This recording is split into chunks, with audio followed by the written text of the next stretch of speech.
We're going to skip the introductions. You guys know this is college football, peek around the corner, yada, yada, yada. We sit on the corner of Keith Jackson Parkway, Kurt Gowdy Avenue. Please hit the subscribe button if you want to support this College Football Rebel Outpost channel. Hit the $sign, make a comment. We'll get to your super chat as quick as possible. Thank you for all your support, donations. That's why we can do a second live show, an emergency show, every time we sign off. Every time we sign off, I say, make sure you have your notifications on. Make sure you subscribe because we can come on at any time. Well, I was just about to hop in the shower. I saw the breaking news, and it is breaking news. And it is. And I'm going to get a lot of blowback once again. That is fine. That is what I'm here for every single one of you to get upset with me at least once a week. I did take the shower. That's why I was a little late coming on here. It was just a little comment by Ross Dellinger. But, well, let's show you the comment. We're going to skip the roll call.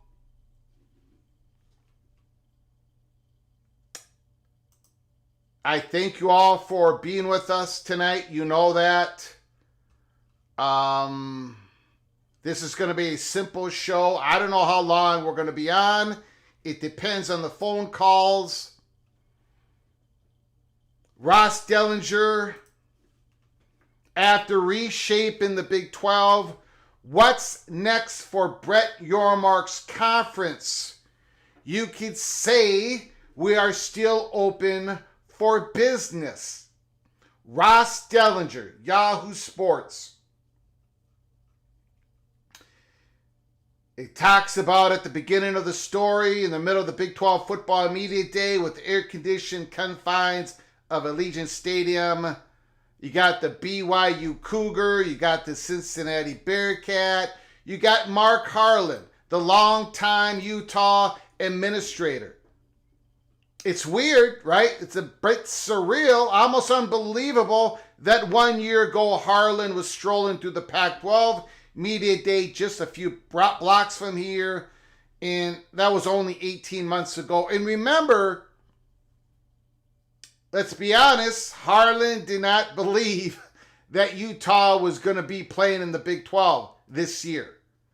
So keep that in the back of your mind as we go through the story. It's all very weird. It's exciting, Harlan said.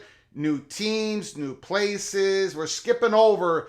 There is a link provided in the description box. If you want to go read the whole article, that is fine. But we're going to concentrate on one simple statement. And it's important because, well, I'll explain why. We have solidified ourselves as one of the top 3 conferences in America, he said, Brett Yormark. He described the Big 12 as the deepest football league in the country, more relevant than ever before. I will not stop until we are the number 1 conference in America, Brett Yormark said. His words were strikingly similar to those delivered a year ago at the Big 12 Media Day, when he began to publicly court 4 Pac-12 schools by telling the world that his league was open for business, a line he has repeated ever since.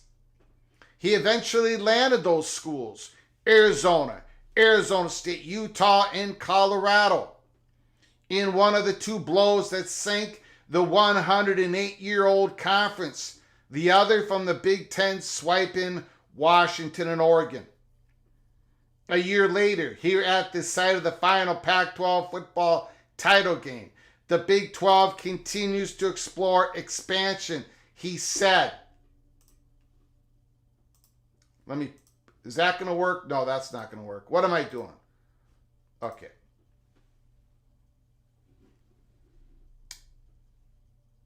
A year later, here at the site of the final Pac-12 football title game,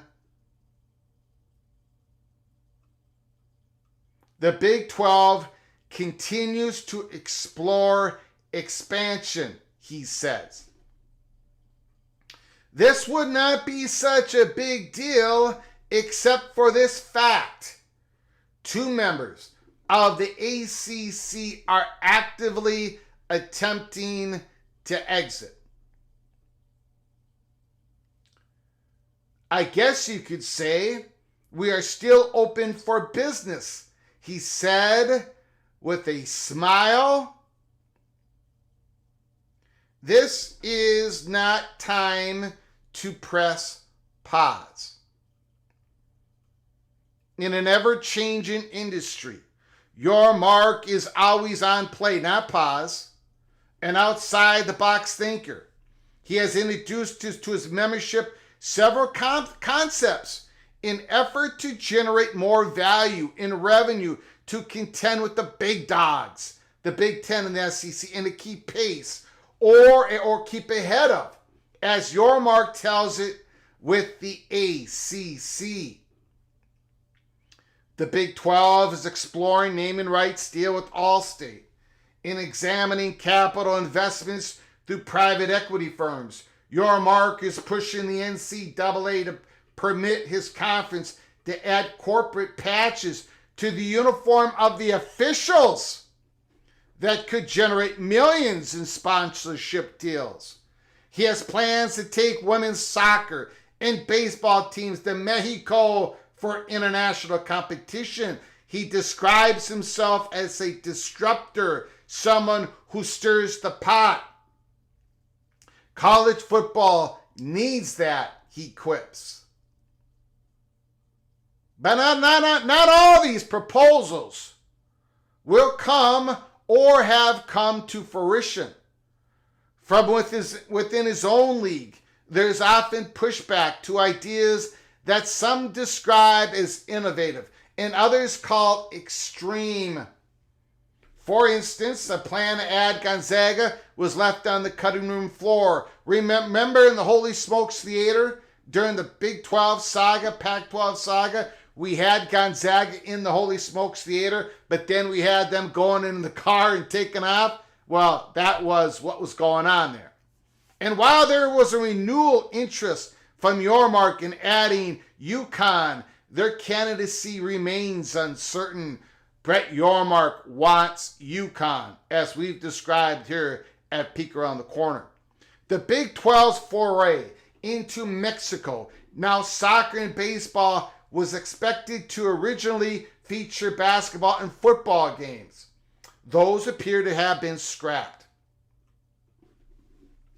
Support for a league-wide private equity deal that doles out $50 million in additional revenue to each school may require an extension of the grant of rights, a hurdle some won't cross.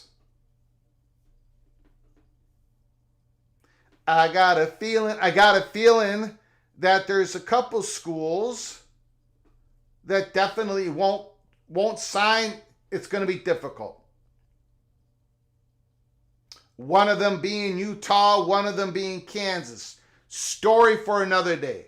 As for naming rights, there is a wide membership support to change the Big 12 name to All-State 12 in a revolutionary agreement that could distribute millions more to schools. But there are plenty of complications that may blow up the deal entirely. Now we're getting in to why we're having the breaking news live show number 2 on this glorious July 9th. And what of the ACC? The league situation is perilous, enough that the buzz from some here in Las Vegas centered on the conference future as Florida State and Clemson work to free themselves.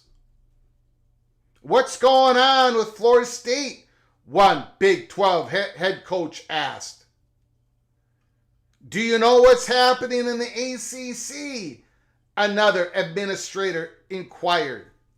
Jim Phillips really has a bad situation on his hands, another added. Ironically enough, similar buzz transpired a year ago at the Big 12 Media Day about the Pac-12. Here is the PATC money shot of the article. Will or can Yormark find enough financial resources to land a Clemson or Florida State or both? Will he fire another torpedo that destroys another conference?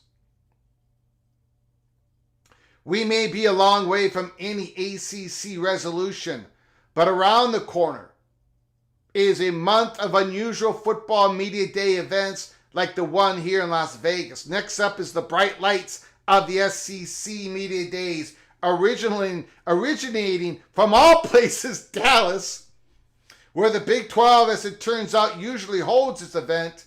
Texas and Oklahoma will make their first appearance at the event. There is a lot more to the article. We're not going to go through it in this breaking news live show number 2 for today.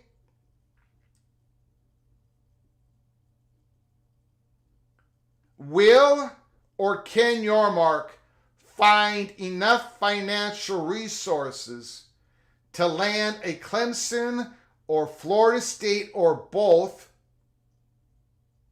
Will he fire another torpedo that destroys another conference? Now,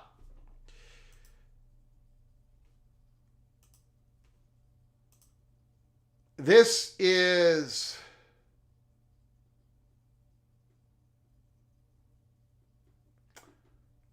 one of those published articles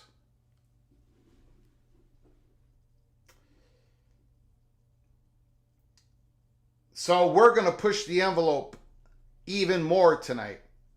We're not going to go through the whole thing because there is more to the story.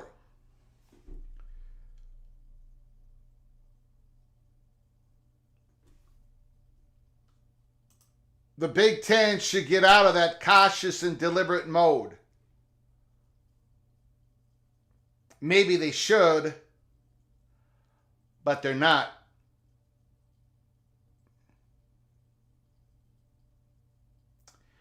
Most people are going to read that article and say it's really not a big deal. Ross Dellinger is putting out an option. That could happen. And that is true. It might not happen at all. That is true. Absolutely. But as we have been reporting to you, truthfully, honestly, without hesitation, without hedging, since May 23rd, the Big Ten target is Notre Dame, North Carolina, and they'll just wait and see what happens. Their target is not Florida State and Clemson. It might happen. It definitely won't happen with that combo, as I've tried to illustrate, but whatever. And the SEC target is North Carolina. It is me telling you this, reporting to you, as honestly as I possibly could, but I'm not the one who's. This is the consensus, the chatter behind the curtain. Ross Dellinger did not put this in his article just, well, he's going to be accused of it, but he did not put it in his article just, get clicks. We reported to you a couple weeks ago that recently there's been third-party talks, just third-party, can't be first-party, third-party talks between the Big 12 and Florida State.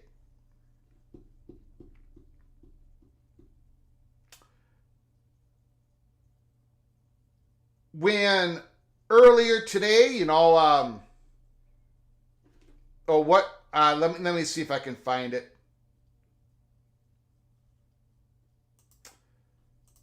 Probably can't find it.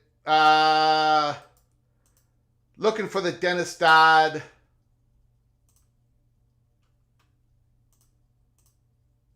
Yeah.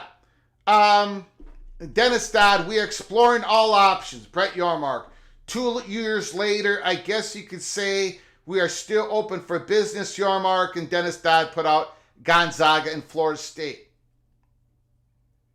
Ross Dellinger puts out, tonight, Ross Dellinger puts out an article about the Big 12. Can they find enough resources to possibly go after a Florida State or a Clemson or both? This is not by accident. Well, I cannot put the odds on whatever chance of this happening. It is what the chatter behind the curtain. This is part of it.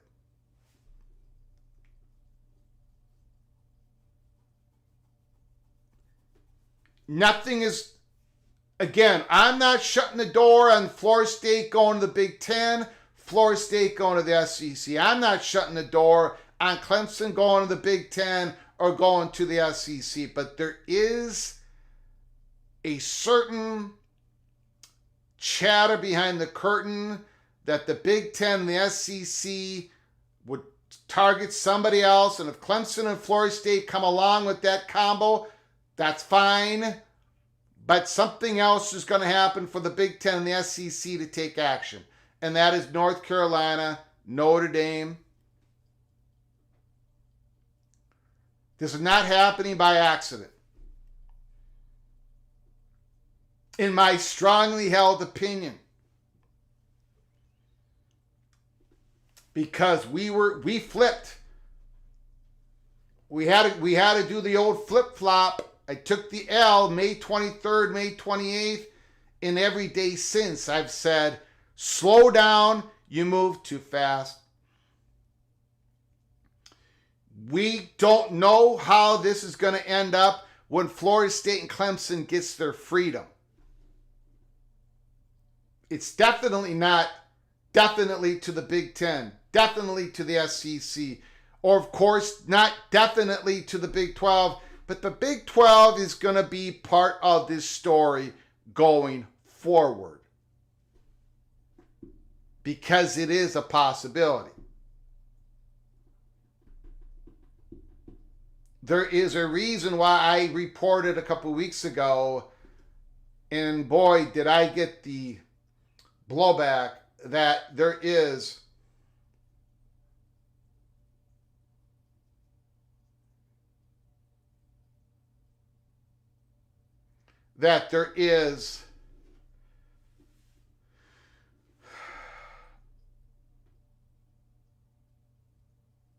what are you guys talking about?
I'm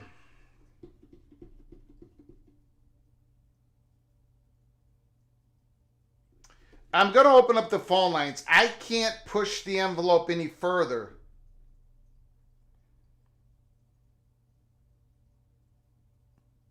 I can't.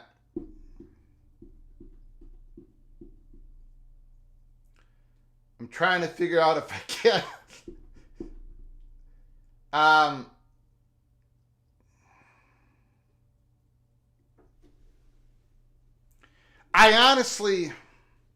I honestly still don't know what Josh Pate is referring to.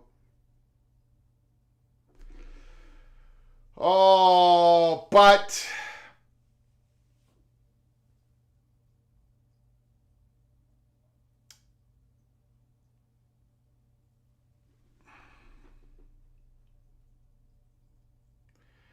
you cannot rule out any options, and that includes the Big 12.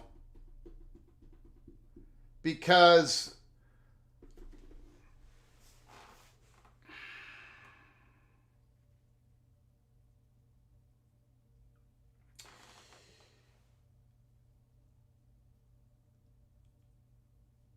okay, I'll push it one little bit more.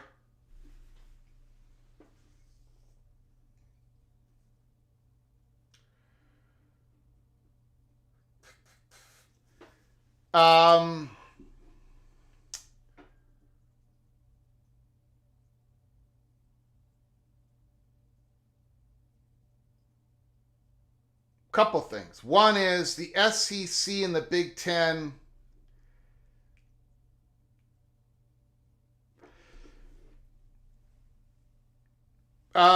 Ross Dellinger, forget, the people behind the curtain, this is not an act of getting clicks. I don't know how to say it. Like, they have been told stuff, and they're all singing from the same songbook. Now, I don't know, like, a lot of doors are closed to me, but I do know enough to know that it ain't what other, God bless them, they do, a lot of people are doing a lot of great work, but it ain't what the other YouTube channels and people are talking about. There is nothing. The Big Ten is like, we'll just see, we're good. The SEC is doing the same thing. And because there's been third-party talks with Florida, I think Florida State kind of knows this. And that's about as far as I'm going to push it. We're going to open up the phone calls. I can't imagine Josh Pate putting that out there. Holy smokes. Again, I'm not quite sure.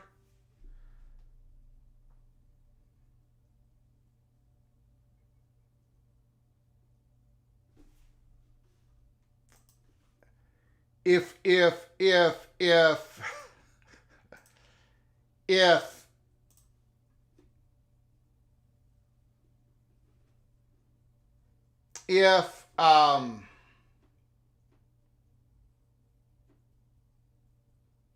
there's a couple things I want to say. I'm struggling, guys, because I don't honestly know exactly what Josh Pate is referring to. I'm being honest. But I'm also being honest, and I know what it isn't about. It's not about the Big Ten and the SEC. I know that, and that's all I know. It's a big, I can rule out a lot of things, but I could not rule out the Big 12, and I cannot rule out. Let's say this. Let's just pretend. Again, we're pretending here.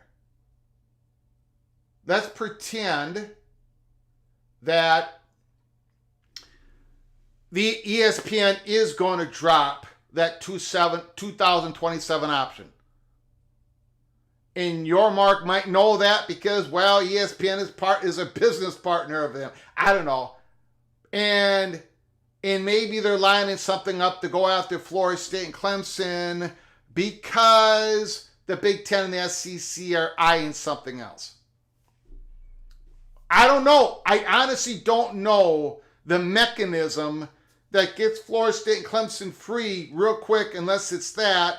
And then you've got Ross Dellinger out of nowhere talking about another torpedo. You've got Dennis Dodd saying what he's saying, and what I've been being told since May 23rd about the Big Ten and the SEC. And it all adds up to the Big 12 might be the school, that might be the conference that lands the first torpedo. Now, some people are saying there's no way. Like Armistead says here, I could see Florida State and Clemson going to either the Big 10 or the SEC, but not the Big 12. And my answer would be, what if the door isn't open yet for Florida State and Clemson? It might become open later on, but what if it's not open now? And what if the Big 12 can offer those two schools a whole lot of money?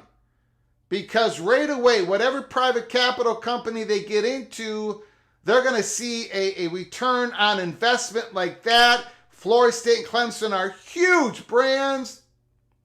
I'm just throwing that out there. Again, maybe it's just a short-term thing. Maybe it doesn't happen at all. But again, This stuff isn't just happening. This is the chatter behind the curtain. One more thing before I get to the phone calls. We're going to open it up. Call isn't going through. We do not have the phone lines open yet. I will let you know. One more thing I want to get to, and this is important. Again, I'm going to look at the camera and I'm going to give you the honest shoot on this. I don't know how this is all going to end up. But I tell you what, neither do a whole bunch of people who have been declaring for over a year that Florida State has the place in the Big Ten. They've been approved. They've been approved by Fox Sports. None of this has been true. None of it. None of it. Now, Florida State might end up in the Big Ten a year from now, 5 years from now. But this is not true. Florida State has had a spot in the Big Ten for more than a year now. That is not true. And I don't know how much more I can do about that. There's been a lot of insiders saying this, that. I just got compared to the... I'm not going to go down that road. It's not true. It hasn't been true. In fact, the Big 12 hasn't had first-party talks with Florida State and Clemson. They've had third-party talks. It happened recently.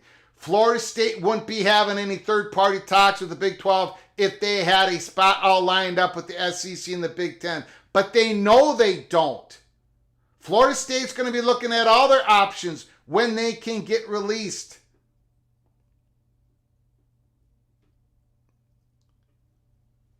We've been telling you the truth. And it was very difficult for people to hear it. People have been saying, Greg, why are you drawing the line here or there and here? Because we tell you what we know. We do the best we can. We're not infallible. And then there's a lot of part of this story I do not know, but we're going to keep poking and prodding. Are we about to see Florida State and Clemson get released or have it only a three-year gore to deal with? I don't know. But if that happens by the end of the week, Josh Pate puts out this tweet. So, I mean, let's be honest. Josh Pate, this is about the Big 12 and about ACC schools if you put all of his teases together. Now you can add the Big 12 to it.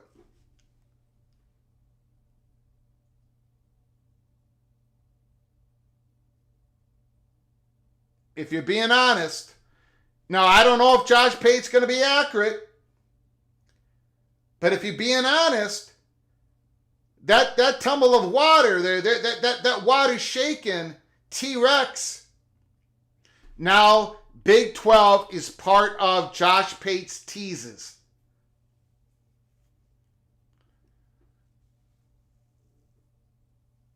And Josh Pate saying, levers pulled, buttons pushed. And to me, the only way Clemson and Florida State can get out clear quickly is if ESPN drops its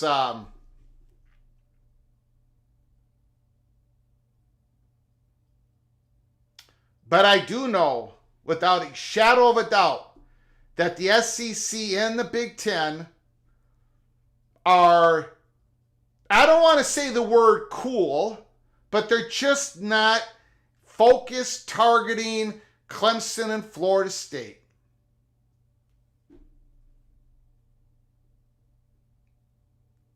And that's how it's been. That's how I learned on May 23rd. And now I think you're going to get more reporting on this. It doesn't necessarily mean that Clemson does not end up in the Big Ten or the SEC. Same with Florida State. Just giving you the lay of the land as we have known it since May 23rd.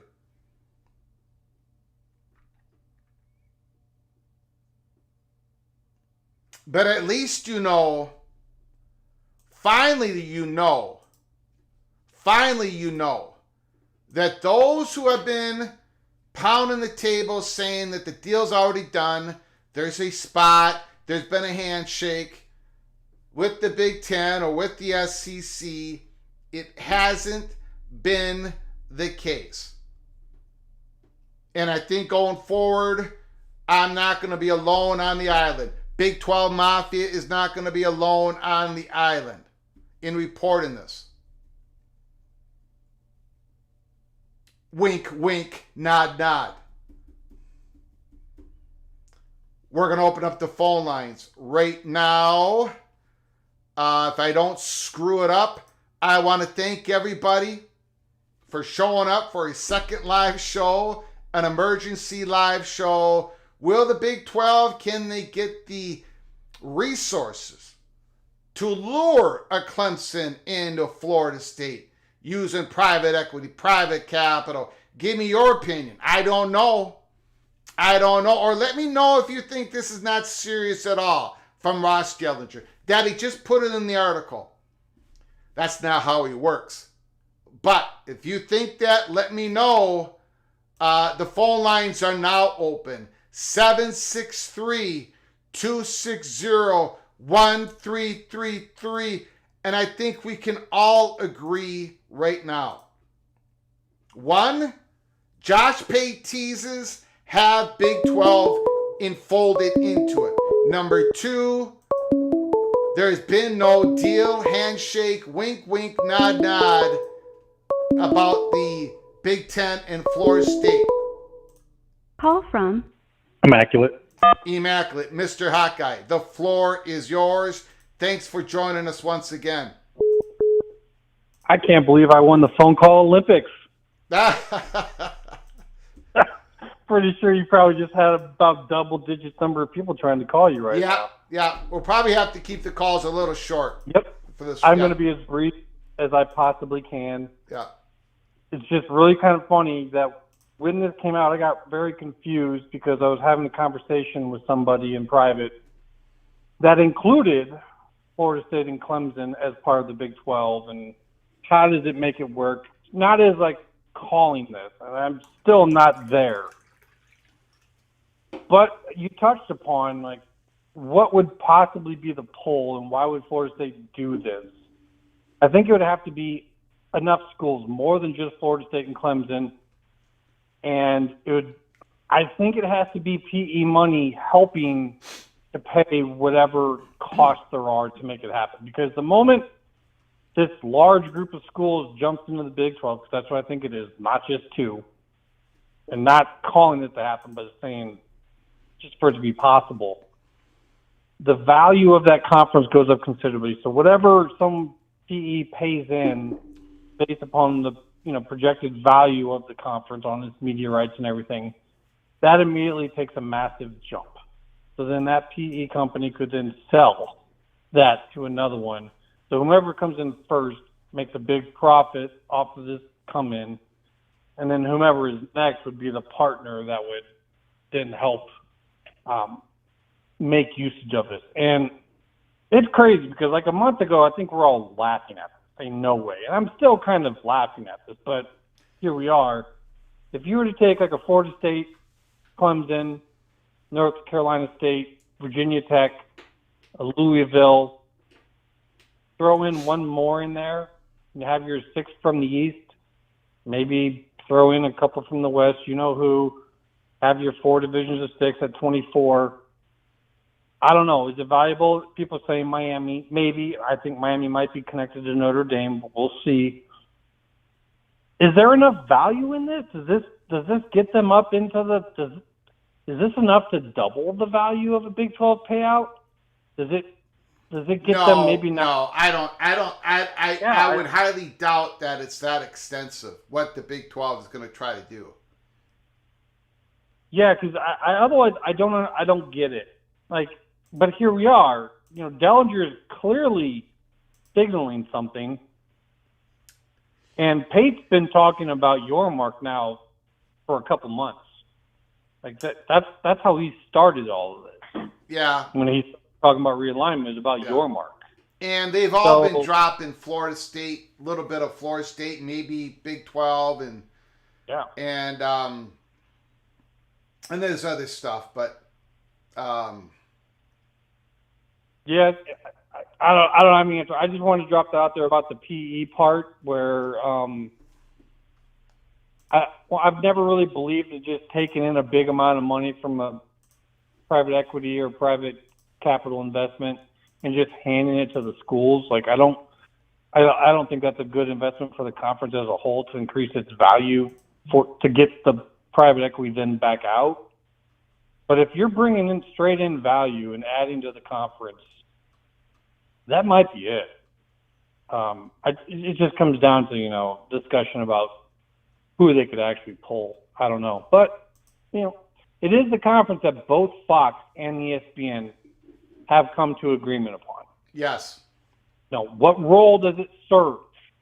That's the big question. Like, is it this catch-all right below? Is it intended to add in this amount of value to bring it up closer to what the Big and the SEC are without being there? I don't know.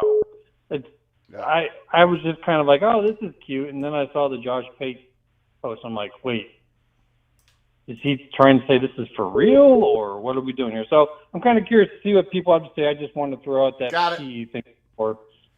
Appreciate it, Hot Guy. Looking forward to it. Talk to you later.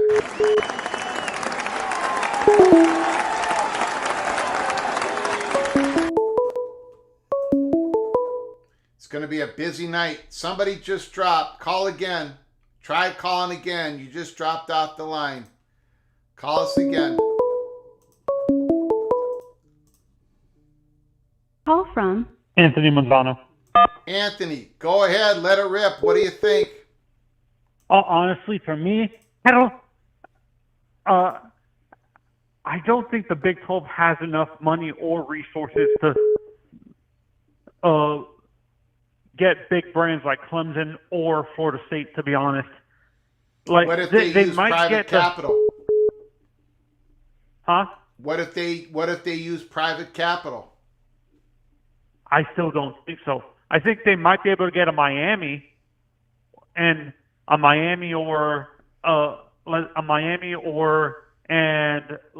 Virginia Tech, but not Clemson or Florida State. Well, Clemson hold and on Florida now. State.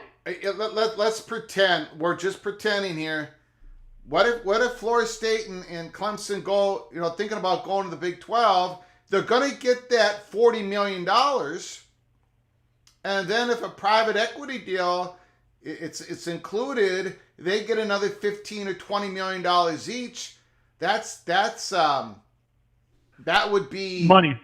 That would be part of the equity deal. That would increase the value of the complete Big 12 conference. And I don't know. I don't think the money's the problem. I just think Florida and Clemson, they're going to want to look at all their options. They're going to rather go to the Big 10, the SEC, no shot against the Big 12. And they're going to look at, who knows what the other options, right? Splitting out that's what I'm EC. saying. For me, it's more realistic for the Big 12 to go after a Miami. Okay. As a Miami fan, I would like to go to the SEC or the Big 10, but realistically, I don't think we're ready just yet to go into those conferences. We have the talent, but I don't think we're ready yet in general to compete on a day-to-day basis with big SEC teams or Big 10 teams realistically. So I think it would make sense for Miami to go to a Big 12. I would like to go to the Big 10 or SEC, but in my mind, I realistically think it would make more sense for us. Like right now, to go to the Big 10, Big 12, may win a championship in the ACC first, then win a championship in the Big 12, and that makes us we're already historically we're a big brand, but we haven't been relevant in 20 years. I admit that we haven't been relevant in 20 years. So if we win a championship, if we win a championship in the SEC and the Big ACC and the Big 12, I think that makes us more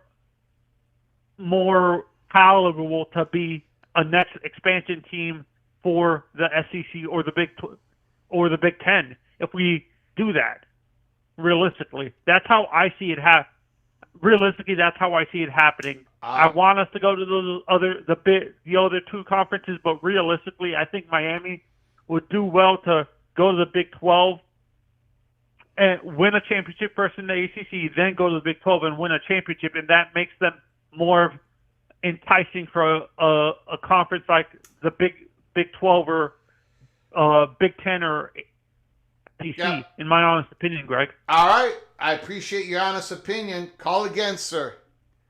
Okay, have a good day. You too.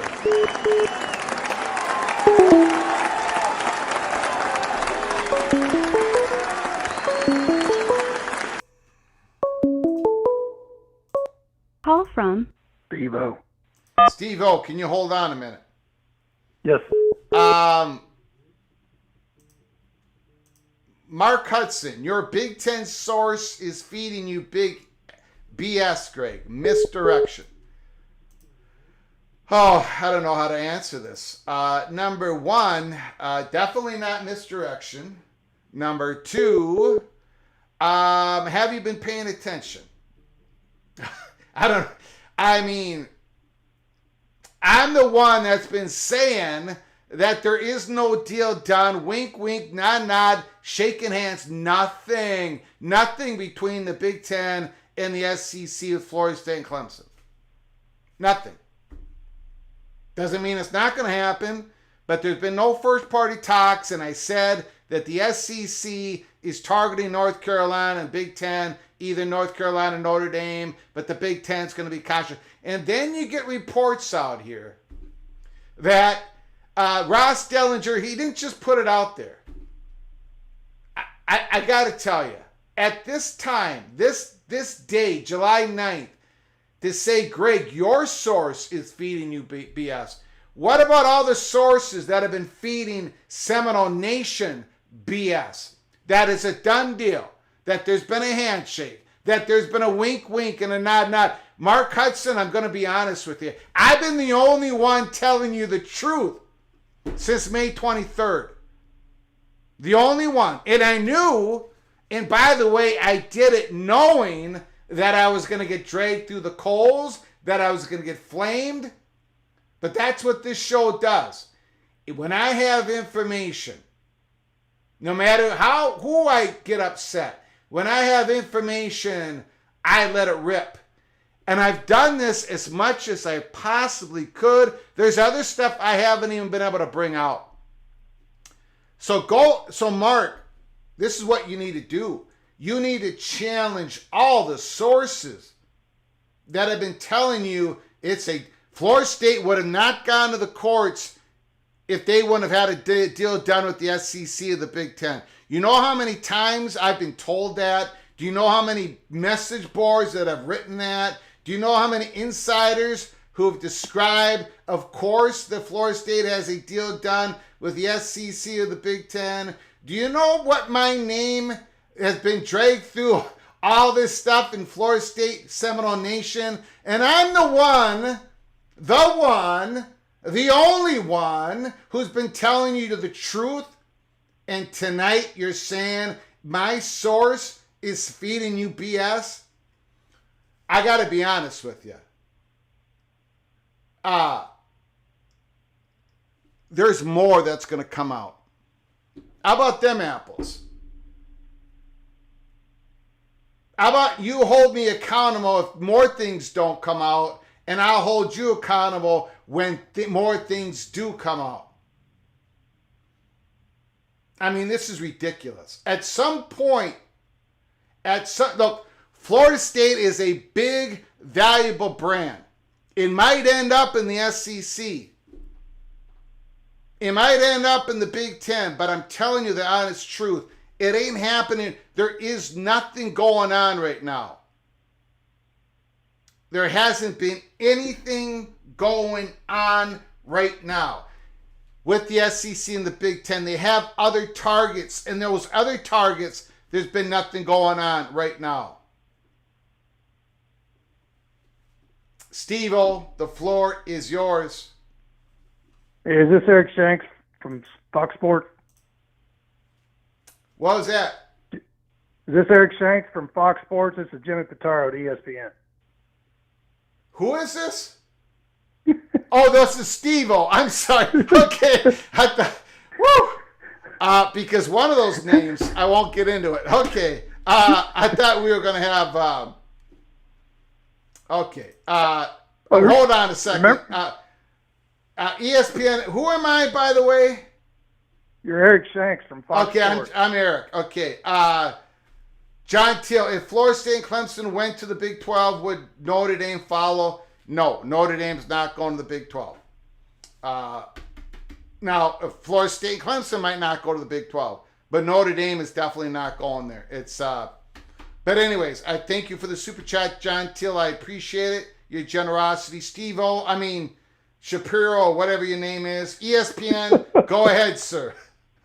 You got me I right. remember about 6-8 weeks ago when I called you and talked to you about the Big 12, how it benefited both ESPN and Fox to have a strong Big 12. Yeah. And then how our streaming service with Fox, ESPN, and Warner Brothers, you could show a lot of Big 12 games on that streaming service. Yeah. TNT get heavily involved. Yeah. I think I'm the only one in the whole chat or anywhere that thinks the Big 12 is a realistic aspect. And you pair those two, Clemson, Florida State, with, say, Louisville and Miami or NC State, and you've got a pretty good third conference. And you could have extra game. NBC might be able to buy a game. Turner getting a bunch of games. Fox getting to fill in the schedule. You got 10:30 games at night. You got like a Florida State versus Colorado, Deion Sanders. You got Utah and Clemson, Arizona schools. Louisville at Arizona State at a night game. You got a lot of possibilities. Yeah. But I just wanted to follow up, Eric, and call you back. You got it. Thank you. I appreciate it, ESPN. All right. Well, think about it there, Eric. Hang in there.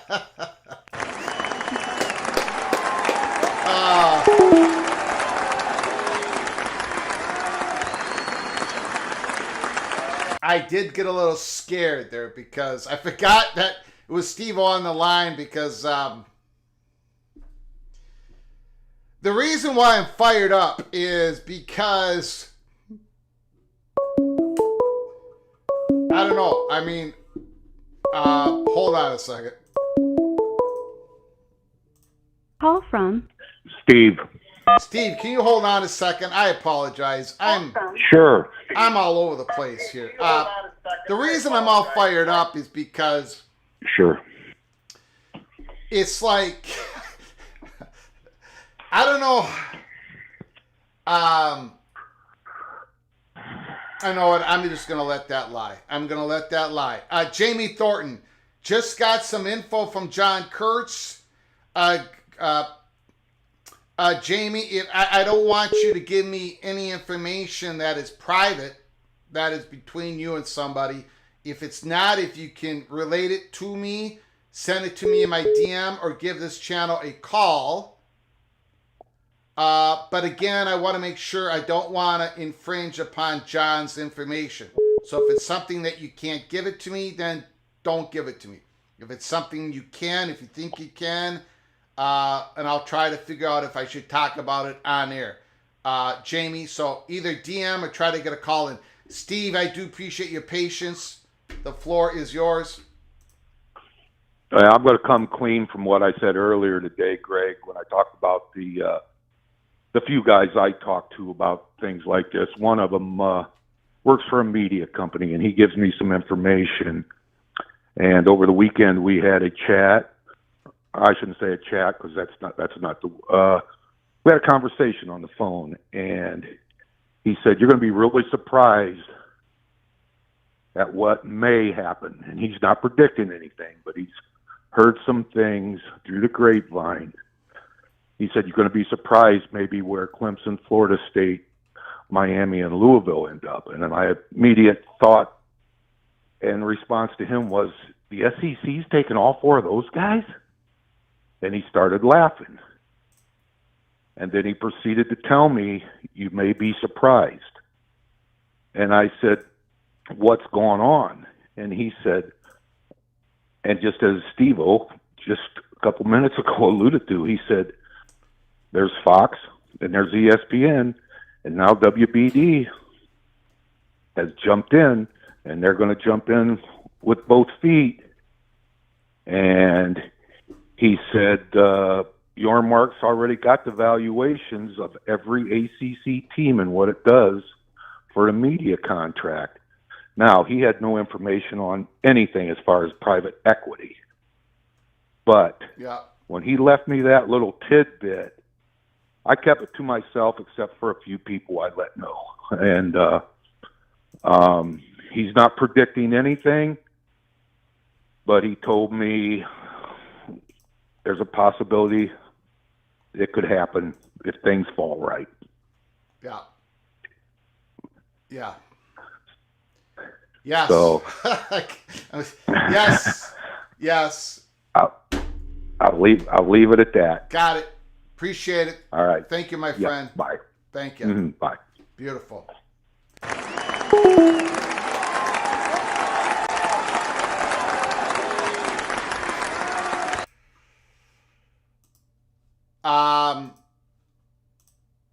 Again, I will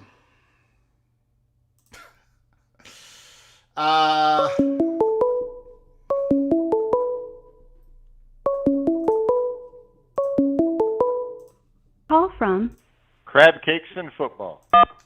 Crab cakes and football. The floor is yours. Oh, man, sorry about that. My phone was having issues. I thought it wasn't going through for some reason. It was having weird. I'm trying to wrap my head around something. SMU, joins the ACC, and everybody freaks out about Florida State having to play SMU. And then I heard it like on Renegade Report and all that, and they're like, hey, why is this small freaking team allowed to, and it's bringing down their strength of schedule? If they go to the Big 12, you got UCF, Cincinnati, and you're going to have Houston. To me, I don't think Florida State is going to, or even Clemson for that matter, is going to want to play that type of schedule. I think the money might be good and it'll be very tempting, but at the end of the day, I think I just don't think they have their pride is too big for them to stoop down and play lower competition. Virginia's good competition and a few others, but they're going to evaluate their options, right? Clemson and Florida State are going to evaluate their options. They want out of the ACC. They want to get their media rights back so they can have meaningful conversations with other conferences and media partners. That's what Florida State and Clemson has wanted to do since day one. Mark Hudson said, so Florida State Board of Trustees just takes all of this legal action without a handshake deal with the Big Ten of the SEC? Yes. And I've been saying it for over a year. They don't have a handshake deal. Oh, no. I'm sorry. Hold on, Crab Cakes Football. This is what I've been reporting for over a year. I don't know what else to say. I don't know how much evidence you guys need. You're going to get more. You will get more. Hint, hint, wink, wink. There is nothing there. There might be. But there isn't.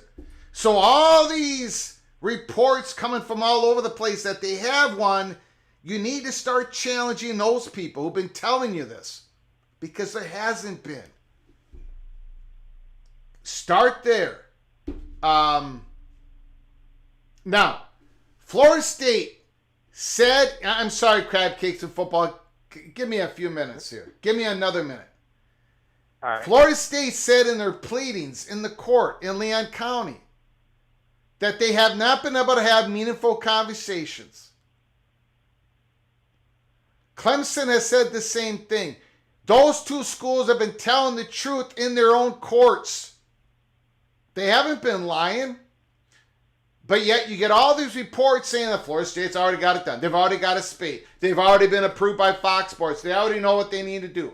Same with Clemson. Those reports are inaccurate. Some of them have been inaccurate because people, they just made a mistake. They believed the source. I've been there. All they need to do is take an L, and that's fine. Some of those people, Mark, who've been feeding this stuff to Seminole Nation have been saying it knowing that they don't know squat. And they're just trolling it. And this is why I've had War Chant people the last couple of weeks saying, Greg, say something. Because they know that they're being fed a bunch of BS. I apologize, Big Cat. Crab Cakes and Football. Go ahead, sir. Finish up. I'm in a dead zone, so if I lose you, I apologize. Got it. Well, finish it up. We got other callers coming here. Yeah, so to me, the Big 12 just started their ground game. It's election season. Everybody has a ground game to try to get their party elected. Well, now instead of a two-party race at the SEC and the Big 10, now you got a three-party race. So in the Big 12. Yeah. Now this is just the ground game. Everybody's going to feel the waters, try to say what they need, get what they can to try to entice the pot. And at the end of the day, it's going to be every team for themselves decision on where they go. I still think Notre Dame eventually joins, and I think Miami comes along. Yes, I've been flirting with all these other ideas that I've been putting out on X, but that's only because I'm a truck driver and I got to put it somewhere. And then, but then I turn around and, the SEC, they're going to eat first. I mean, they have to eat first, I would think. So because they're not going to just sit two behind the Big Ten. Yeah. So they're going to try to go after the UNCs and whoever else they want. Yeah. And the Big 12 is trying to establish and get themselves a mightier conference that's at least comparable to the other two. So they have no choice but to swing for the two biggest guns available. Maybe throwing UNC as a big gun, but really FSU and Clemson because it's all football product. So, yeah, I just think now it's a ground game. And as you know, we don't know what the tremors are that Josh Pate was talking about. It could have been that. It could have been something else. We don't know. We'll find out. But when it hits, we'll know where everybody stands. All right. And I think it'll. So I'm going to let you go, man. Appreciate it. Thank you. All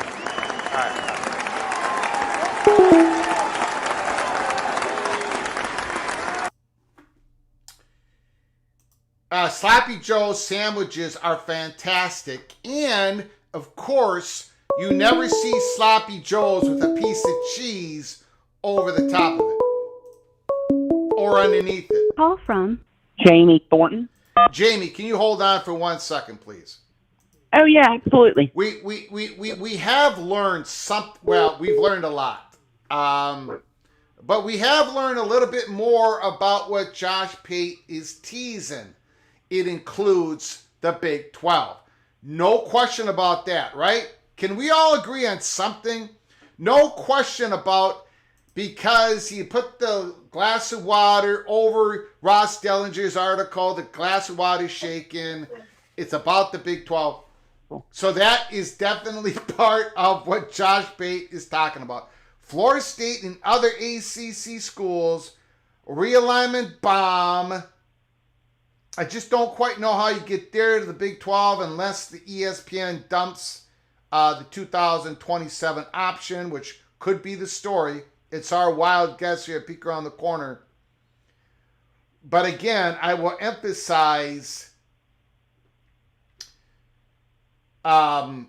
as we've been saying since May 23rd, May 28th, nothing is done. There's been no talks, no handshake agreement, nothing with Florida State and Clemson. And 2 weeks ago, we said third-party talks with the Big 12. We anticipated this. There's going to be more coming. There's going to be another layer to this.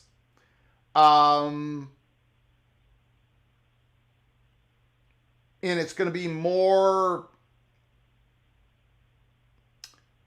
it's not going to be Big 12 related, but there's going to be another layer to this that includes the other two conferences. So we know large parts of the story, but we're missing large parts of it. But go ahead, Jamie. The floor is yours. A wild night here at Peek Around the Corner. Yeah, in fact, we have the cable guy here fixing our internet. And, beautiful. Mary told me, because we were catching the end of your show, and Mary said, "Oh, Greg's back on." I said, "Oh, no, you just need to refresh your browser." No, Greg's on. I didn't believe her, and sure enough, but you just set me up beautifully. I really wanted to talk about putting the whole picture together with By Josh the way, Pate, right? you can talk about what you've heard. I'm going to give you the green light. If you want to go there, you can. You're going to get blowback. Yeah. And I will. That's cool. I'm not going to go too deep because he really didn't say much deep. John, and I'll just start there first because I did mention it in chat. John, of course, John Kurtz, he's a great reporter, does a great job on his show. Good friend, really good guy. He's in Vegas right now for the Big 12 media with everything going on there. And he just heard from a guy essentially there today that Florida State, apparently they might have bigger issues than what a lot of people believe they had. And it just kind of goes, he's really just talking about the same thing you've been talking about with the SEC, that, there's been nothing guaranteed. I mean, it pretty much is the exact same thing. What I really want to do is put all these pieces together with Josh Pate, right? So when you look at everything, right, the ACC, of course, is the main player here. All these schools, whether we're talking about Florida State and Clemson, even though they're the only two right now that are in legal proceedings against the ACC. We know North Carolina has talked about it. It's been brought up. A lawsuit has probably kept that, or a restraining order has kind of kept that down a little bit, but behind the scenes, we know that has not changed. And and there's other schools, obviously, right? We know about the Magnificent Seven. So yes, that option, the option I've been told about, that is going to be huge. It's apparently either going to be declined or maybe reworked in some weird way. Now, the one we haven't talked much about is ESPN. I want people to think about this for a minute. ESPN is a big player in this, right? They're the ones that are kind of holding, I don't want to quite say holding the ACC hostage, but if ESPN declines that, all those schools in the ACC could technically walk in 2027. So they're the ones that the ACC has to work something out with. Well, they can walk before 2027. Right. They can. Yeah, you're right. You're right. The big point, the important part of it is, and we don't know if this is part of the story. We're kind of just, we're doing a lot. There's speculation tonight, but there is cold hard facts that I've been delivering since May 23rd. And you can try to marry them up, but if ESPN does drop it, Jamie, I am pretty sure. I'm real sure, almost, that the Big 10, the Big 12, the SEC's legal counsels will give the commissioners the go-ahead to have first-party talks with the prospective ACC schools. And I also think that could be Josh Pate saying everyone's going to get real busy here real soon. But go ahead. Sorry to cut you off. And no doubt about that. And what I want people to focus on is ESPN, right? So I want to give people a little bit of perspective, and this goes with what you've been saying. The SEC presidents, they are all over North Carolina. That is really the one valuable piece left. that's on the board in the market area for the SEC that they want. They have their SEC network there. They've got a new operations center going there. They want that state. It built in the geography, the brand, the money, everything, right? So they, Florida State and Clemson, well, yes, they're great schools. When you talk about conference realignment, and you've mentioned this before, this is all about making the conference more money, expanding the conference, getting more people involved, right, which you don't really do with Florida State and Clemson. But on the other hand, ESPN, what's their main goal, right? They love Florida State and Clemson. Why do they love them? Because they bring in eyeballs. That's what they do. So who does ESPN outside of the SEC, who else, those media rights do they have? The Big 12, Tier 1, Tier 2 media rights, right, for the Big 12. So if ESPN can't bring in Florida State and Clemson, they sure don't want them going over to the Big 10 because they have no media rights in the Big 10. But if they can have them go over to the Big 12, they still have the eyeballs, the viewers. They still get a part of that money. So I just want people to realize this is all about money, right? I mean, that's the reason why these networks sign these media deals. Mm-hmm. So I just want to think about what a huge player ESPN is in all of this. And another reason why the Big 12 could make sense. So I don't want to stay too long, but that was the big point I wanted to convey because, yeah, the SEC, as far as everything I've been told, still the same thing, UNC and connective tissue. If they could get UNC and UVA and call it a day at 18, the SEC would be very happy with that. I don't necessarily know that's the case because of the attachments with UVA and Duke, but we'll have to see, and also the NC State problem. But as far as this goes, yeah, this makes total sense, perfect sense, and don't discount Mr. Yormark because this guy can find ways to generate money. We've talked about that. We've talked about the naming rights. I'm telling you, I mean, that is a huge win, in my opinion, for college football if the Big 12 could get Florida State and Clemson. Yeah. And I hope you guys all have a great night and a great job, Greg. Again, I just want to let everybody know, John Kurtz didn't say anything about that Florida State was going to the Big 12 or anything like that. I just wanted, it was pretty much just saying what you've been saying. So you guys have a great night and enjoying the phone call. Appreciate it.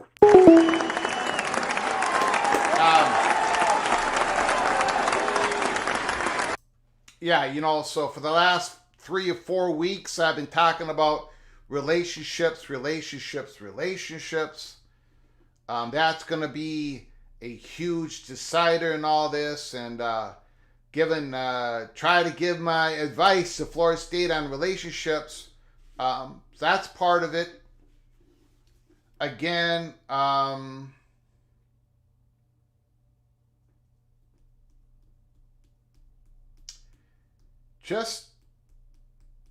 there has been so much reports out there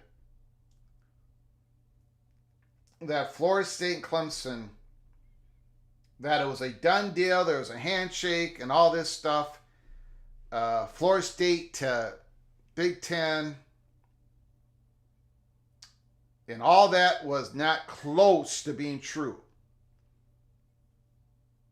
And it really put a lot of people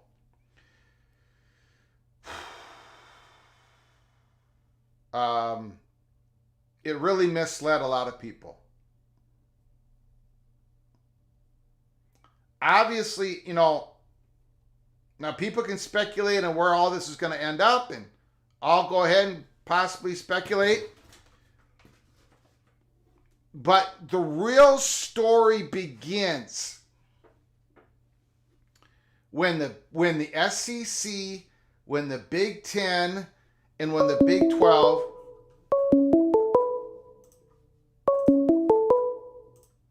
Call from Jeff Fuller. Jeff, can you hold on for one moment, please? Yes, sir. I appreciate it. The real, the big real story happens when the Big Ten and the SEC and the Big 12 know when Florida State and Clemson and other ACC schools, but let's just keep it simple for discussion, when Florida State and Clemson can own their own, when can they own their media rights? And if it's soon enough, then Yormark, Sankey, and Petiti will start talking first-party talks for the very first time, and then this story is going to blow up, like big time. And I will caution everybody, I've been saying this since May 28th, May 23rd, I said something May 28th, that the SEC's number one target is North Carolina and a connecting tissue to North Carolina, whatever that turns out to be, and the Big Ten, North Carolina, and Notre Dame. So that is what we are going to keep seeing, and now that it's more out in the open, but that's what I've been saying for quite a while, since 6 or 7 weeks. That's what the chatter definitely is. Maybe all the chatter is wrong, but that's where the chatter is, and it's growing, and now it's out in the open, so just putting it out there. Jeff Fuller, the floor is yours. Thanks for calling. Yes, sir. Great to join your show. I listened to your monologue. I listened to your first show today. I haven't heard the callers from the last half hour since you opened the. So forgive me if I repeat anything or miss some key points. But wow, this is interesting. As you know, fan of a Big 12 school, and that would amazingly strengthen the Big 12 if they can pull off the coup of getting Florida State and Clemson. Count me as a major skeptic. I think we're seeing some, distraction. I think we're seeing some, hey, look over here, while something else is probably happening. That's just the vibe I get. I think a lot about the smell test. Does it pass the smell test? As a Big 12 fan, I love the Big 12, but Florida State and Clemson moving over, most of their fans wouldn't view it as a step up at all. Lateral move, competitive-wise, possibly a downgrade academically, prestige. I mean, compared to the ACC, would their presidents, would their boards sign on to something like that? Again, money rules the roost, and the media companies, they obviously have a part to play. But I just don't see it, Greg. Maybe I'm missing something big. Maybe there's some. Well, let's talk about the possibilities here. One is, let's just pretend we don't know, just a wild guess, that the big part of the story is the pushing of the levers, the pushing of the buttons, the pulling of the levers is ESPN going out of their option for 2027. Okay? So now the ACC has a 3-year gore. They're probably going to be able to legally talk to other conferences. There's instability there. The Big 12 has more stability. And then, of course, you got to look at private capital. The Big 12, if Florida State, Clemson, if you all, if BYU and everybody else says, private capital, we'll each take $5 million more. But if Clemson and Florida State come on board and you all agree to give them more money, like they earn more than you, but they increase the value of the conference. Let's be honest, Jeff. Let's be honest. Let's start here. And again, I'm not saying Florida State and Clemson's going to the Big 12. We're just talking here. But I do know that the SEC and the Big 10, and I've been saying this for almost 2 months, they're going somewhere else with their first targets. Let's start here, Jeff. Let's pretend that Clemson and Florida State join the Big 12. And you guys are paying more to them, and you might say, well, they're going to get unequal revenue sharing. Well, Jeff, BYU is going to suddenly make more when it comes to the college football playoff percentages. Oh, yeah. Because Florida State and Clemson have won national championships, the percentage of the Big 12 is going to rise. Every Big 12 school is already going to make $3, $4, $5 million more in playoff money. Times 6, that's $30 million. 30 million times 16. I don't know what that is. I'm from Minnesota. We can't do math. But right away, the Big 12 sponsorship money, I mean, probably redo the TV contract. You don't have to convince me of the benefits to the Big 12. Yeah. I'm sitting here skeptical that, where does Florida State and Clemson, where do they win out? I mean, maybe it is the unequal revenue share that they get a bigger piece of the pie, and it's a win-win on both sides. Maybe there is something there. I do see. I still, I'm a little cynical. That the line in the Dellinger article about the Big 12 firing another torpedo. We lost you, Jeff. All right. Going to have to let Jeff go. We lost him. All right. Give us a call. Phone lines are open. 763-260-1333. Give us a call.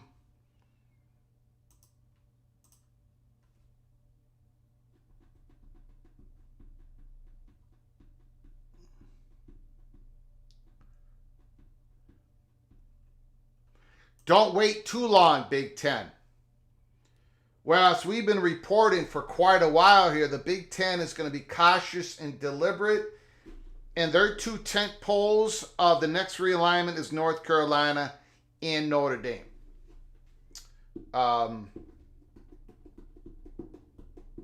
So Florida State and Clemson might be part of the next Big Ten expansion, but it ain't going to start there.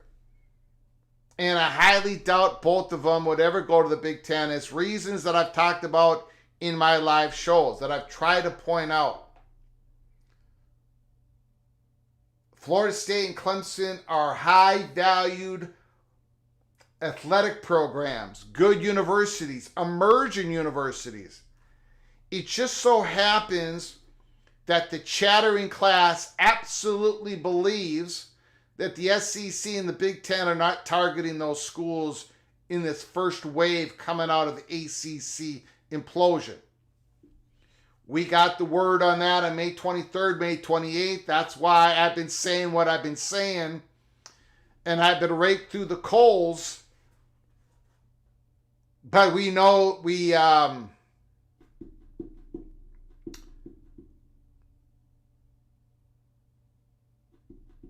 I appreciate it. Keep chopping. It's been tough because we've been going against the current once again.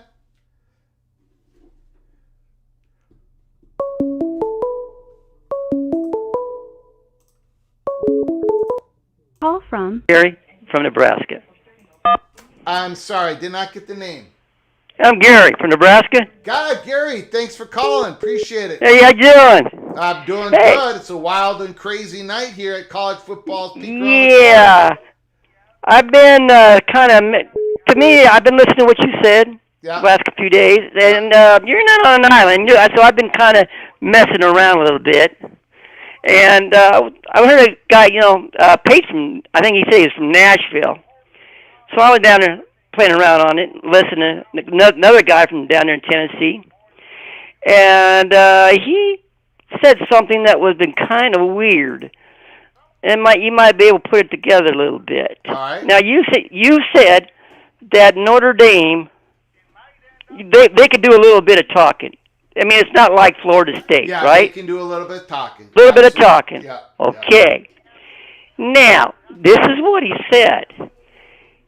That Big Ten, especially the bottom half of the Big Ten, and Ohio State, and Penn State, and Michigan is a little upset with Florida State by trying to break in and shooting their mouths off of how much money they're worth and rock the boat. That matches up what you said the other day about Florida State talking too much. Remember? Yeah. Okay. So he said that there is a deal going on in the SEC conference that, I know this is a little flaky, But Texas A&M is rather upset down there, more upset than the northern people realize. They are trying to cut a deal behind the scenes with the SEC to get out of the Big Ten. Out of the SEC. So what they're trying to do is somehow wiggle a deal out that Texas A&M and SEC cut a deal, and Penn State, Ohio State, and Michigan is behind it because they want to get into Texas. So they're going to go and try to get Texas A&M, and then SEC is going to go after Florida State, Clemson, Virginia, and North Carolina. The trigger is that Texas A&M, instead of Notre Dame going with Florida State, Notre Dame is going to go with Texas A&M. Now the trigger is what you said the other night, is that ESPN, when the time is right and everybody agrees, that's when they're going to pull the lever and blow up the ACC. That way, everybody can get out and do what they want to do, and then they can turn around and rebuild the ACC the way they want. In other words, you can get out, 2 years? And somebody, he said, and he wouldn't say who, but somewhere high up said that Texas A&M or some Texas team will be in the Big Ten Conference, and they announced by 2026. And I don't know if this is, there's been a linchpin that connects all this thing. I don't know if it would be Texas A&M and Notre Dame talking, because, you said you can't, what's that word, that you can't bug other schools, like over there, tampering. Yeah. But if they did that, and they got A&M, if A&M came up, because he said A&M has been dealing with the Big Ten for the last 8 months, but nobody knows about it. So if that's true, and that's a big if that's true, and Notre Dame goes along with it, ESPN goes along with it, SEC goes along with it, and that part goes all together. That's not tampering. So when they blow the plug, and the Big Ten could tell Florida State, I'm not interested. Clemson, I'm not interested. Only body that's interested would be the SEC, and they said they could get them for half price because Florida State ain't got nowhere to go. Interesting. That's what this guy in Tennessee, yeah. And that's just what the guy said. He's in Tennessee, and this is what is being reported under the table down there in Tennessee. Yeah. So I just thought maybe you want to check it out and see what you can dig out down there. I'll comment on it. I appreciate the call. I just thought I'd give you a call and let you know and see maybe somebody else might hear something. Beautiful call. I'm going to answer it when you get out because we got more calls coming. Beautiful call, Gary. Appreciate it. Okay, thank you. Bye. Mr. Cornhusker.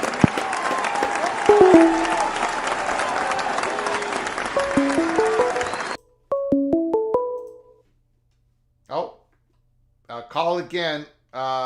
It dropped out. First of all, nothing about Texas A&M going to the Big Ten has crossed my desk. Nothing has. If I hear something, I'll let you know. There's a lot of. I understand Texas A&M is mad and crazy, but I haven't heard anything. Number one. Number two. It doesn't mean it's not true. I just don't have it. Number two,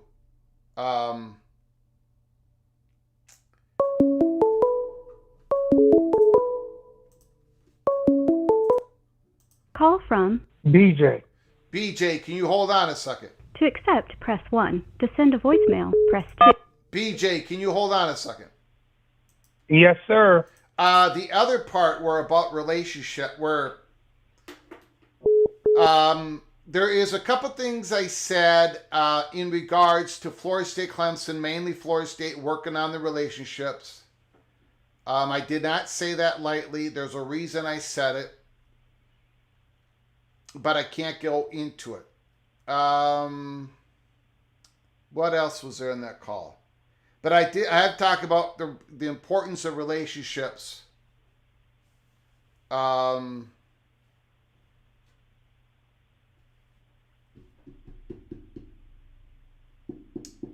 I can't remember what, but I can't go into any more than that. Go ahead, BJ. The floor is yours. Hey, again, Greg, thanks for allowing me to come on your show. One thing, or a couple of things. So it's fun to talk about, right? In terms of Florida State, Clemson to the Big 12, I can rest assured you, right? Florida State will not be in the Big 12. I think one of your callers said before, it's kind of like grandstanding time. It's like political season run up, and it feels like that. Brett Yormark does a great job at selling whatever he's trying to sell you. And I think he does a great job of that. But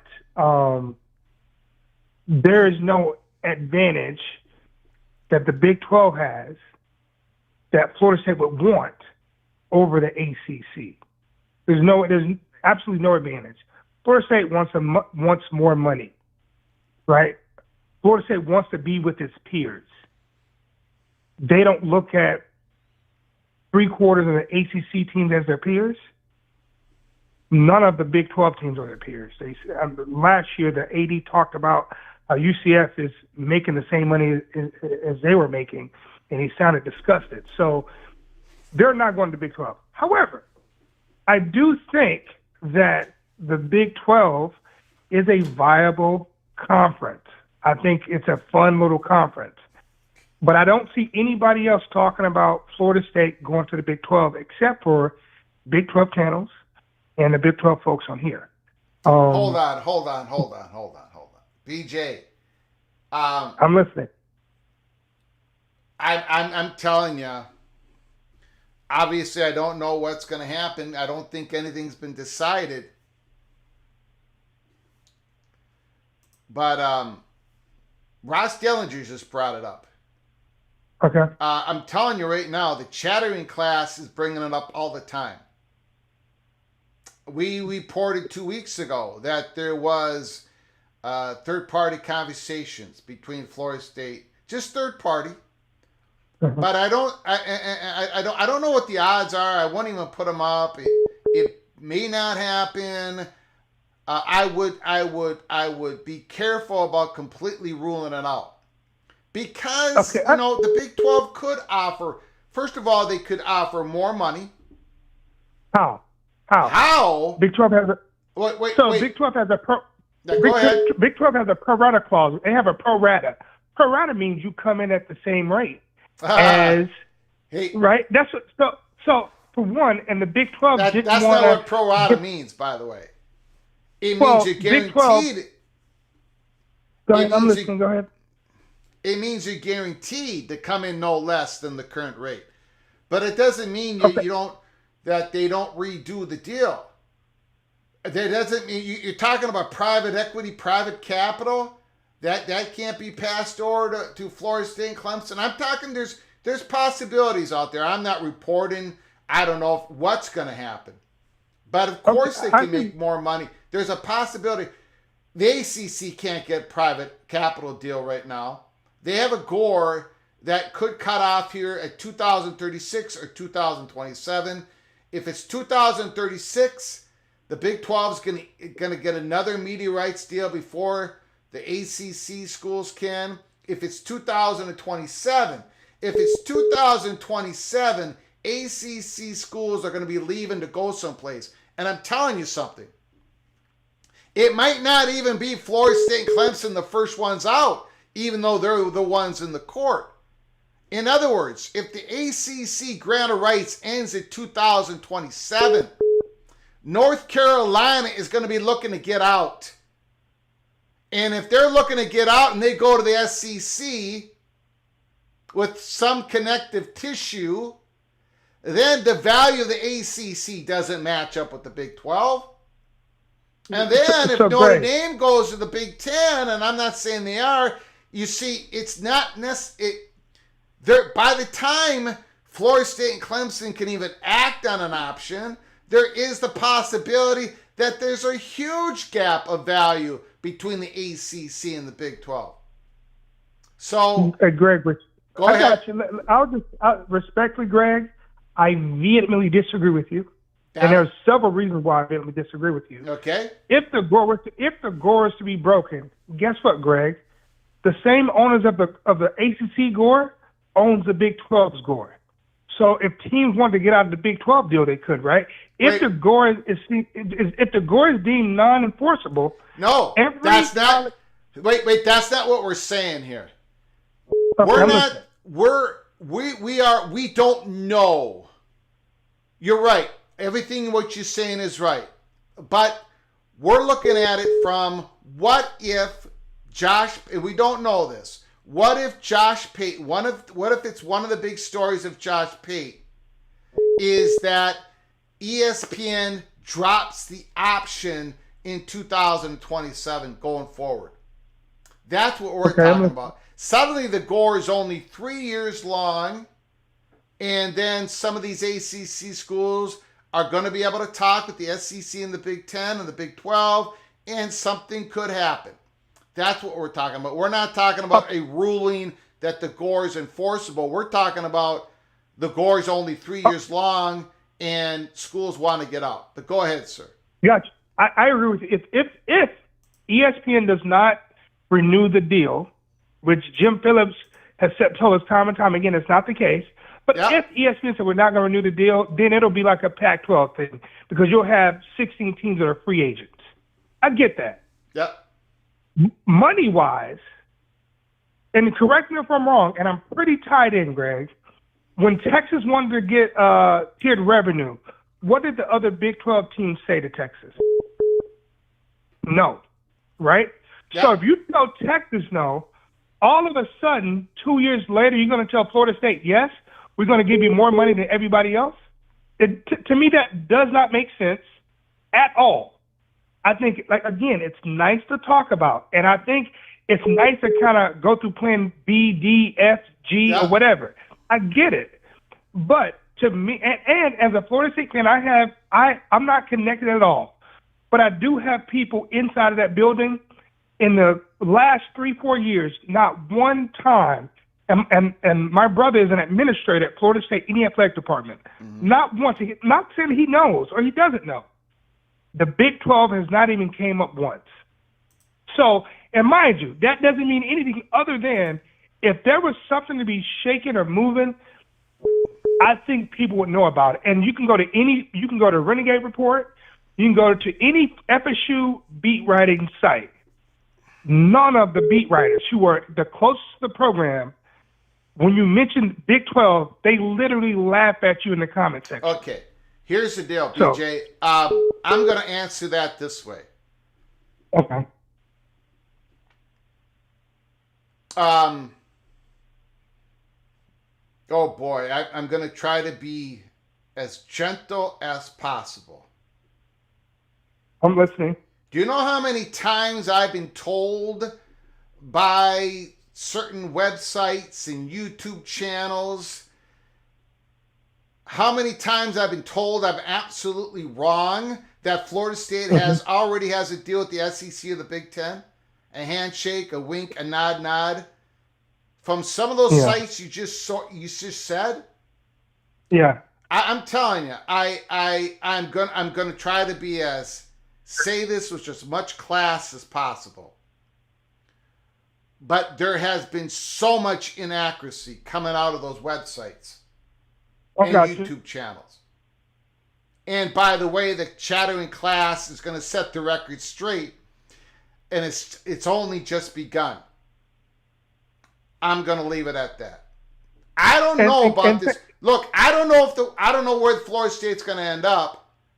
I don't know. I do not know where they're going to end up. But none of those people that you just cited know where they're going to end up either, and they've been declaring it definite. They've been saying that they've got to. I've read them, man. I've read them all. I've heard them all, and I've been telling everybody. I've been warning people that it's not true, and we're going to get more evidence This is just the beginning. We're going to get more evidence saying that it's not true. That it's all Greg, been you set may be up. right. Go ahead. You may be right. You may be right in terms of nobody knows where it's going to happen, but I assure you, Greg, it is not going to be the Big 12. Yeah, I was I was told that a million times that Arizona was never going to go to the Big 12, that Arizona State was never going to go to the Big 12. This is not my first rodeo. I would not close the door on anything right now. I'm telling you, don't close the door on anything. But I will take your advice, Greg. What? I will take your advice, Greg. And thank you so much for letting me speak on your platform. Appreciate it. Thank you, sir.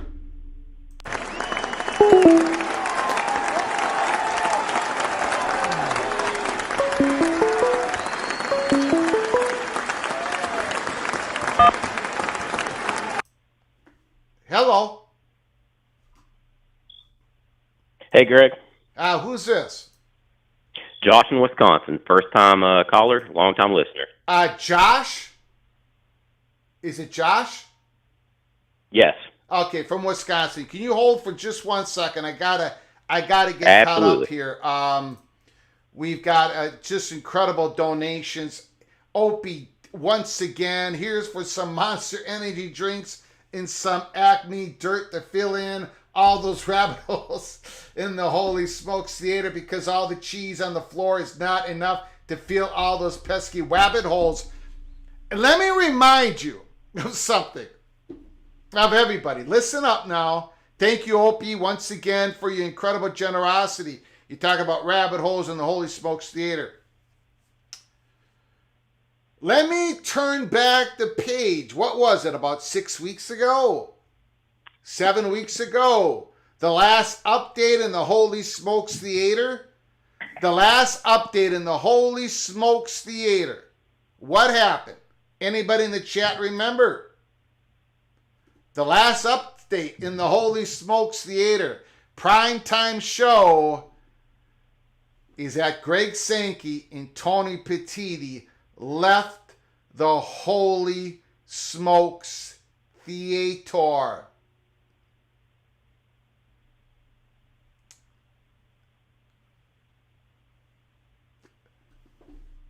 Let me get to the next. No way are the Aggies leaving unless they get 75% of the Big Ten presidents to say no, allowing the Longhorns into the Big, and that would have been signed letter by the courts. Besides, those Longhorns would just follow them to the Big Ten. The Longhorns would just follow them to the Big Ten.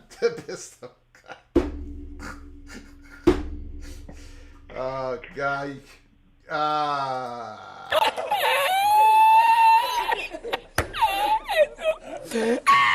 Again, I haven't heard. I haven't heard any of that stuff.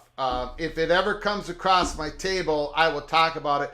Opie, once again, thank you for your incredible generosity, your incredible friendship, in your creative writing. It is something special. Thank you, Opie. Thank you so very much. Jamie Thornton. Josh, give me 1 more second. I do apologize, Josh. Hold on here. Jamie Thornton, thank you for your gifted membership. Holy smokes. And I don't know who got the gifted membership. I'm way behind. I'm spinning my wheels. I don't know who received it. Oh. RT and Jamie, thank you for becoming early Peak Cloak and Dagger members. Please, JRT, when you get a chance, say thank you to Jamie. You both are hereby granted Knighted Cloak and Dagger. Appreciate it very much. Ricky, we'll get to your gifted membership in a second. I've got Josh waiting on the line. I apologize, Josh, from Wisconsin. The floor is yours. Josh. Absolutely, Greg. Hey, first off, just want to tell you, receipts Absolutely, the receipts incredible. Hey, well earned on your end. Anybody that's calling you into question, forget about them. Yeah, I appreciate it. We do have receipts. We do have we because we knew that that there was nothing anywhere close to anything officially, unofficially between the Big Ten and Florida State. Oh, we got receipts. We've got them in. But I'm not just going to go use them. I'm going to just probably not use them at all. But just to let people know out there who've been screwing with the Seminole Nation, we do have the receipts. But go ahead, Josh. Regardless, well earned. Yeah. So, hey, I will say this. So, one thing I'm noticing the callers, which are generally like super like well educated, are forgetting the connection between Clemson and the Big 12. Jim Clements, the president, was one of the three chief orchestrators of West Virginia University getting into the Big 12. Yes, he was sir. a big fan of the culture, thought that it resembled a SEC light. His comments, not mine. Yes. And I think that there's some relationship value that continues to this day. Relationships are I'm going to keep important. it concise. Didn't he have kids that go to West Virginia? He did. That's Yeah. accurate. Yeah. That's accurate. So, hey, I'll totally keep it like concise at this point.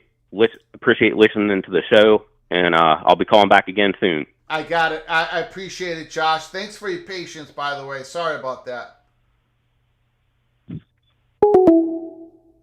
Beautiful. Absolutely beautiful call, Josh. Brings up a good point.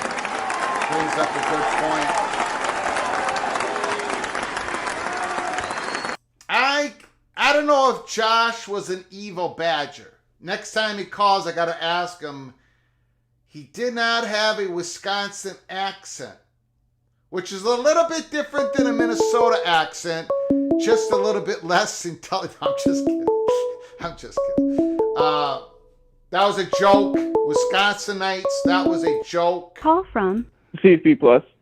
CFB Plus. Oh my goodness. The floor is yours. I'm interested in what you got to say on the crazy night here on July 9th.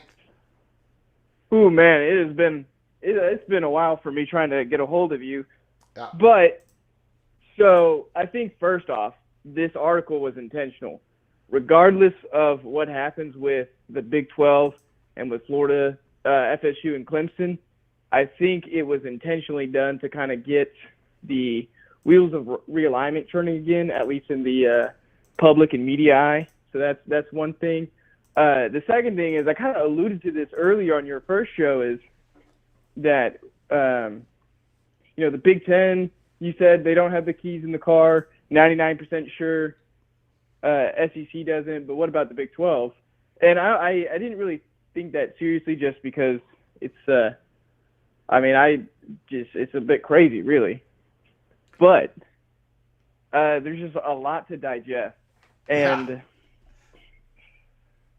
the reality is, do I really think that the Big 12 has a legitimate shot at landing Florida State and Clemson? Not really. I think it's still the Dumb and Dumber, so you're saying there's a chance scenario. But there's a chance, nonetheless. And I wouldn't be surprised if Florida State and Clemson, they may start flirting with the Big 12 to kind of put pressure on the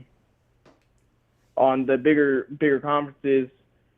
Not that the Big 12 would be, much leverage, but say, hey, there's a chance that we may not be available, and you can't just pick us up whenever you want.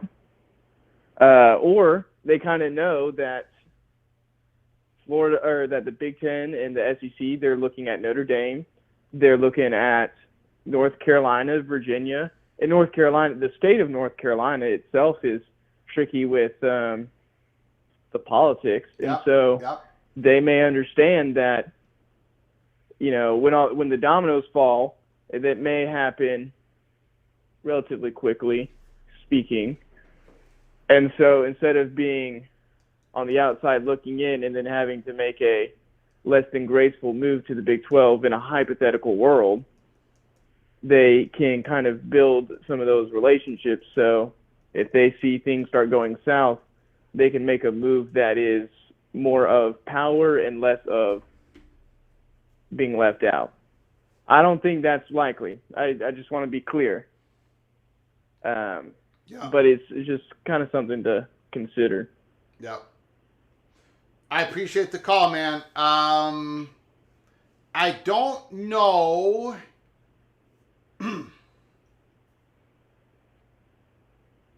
Look, Clemson and Florida State are going to do a caller. I'm going to let you go. I'm going to make a comment on your call. I'm going to get the next person up. Appreciate it. Thank you. All right. Thank you.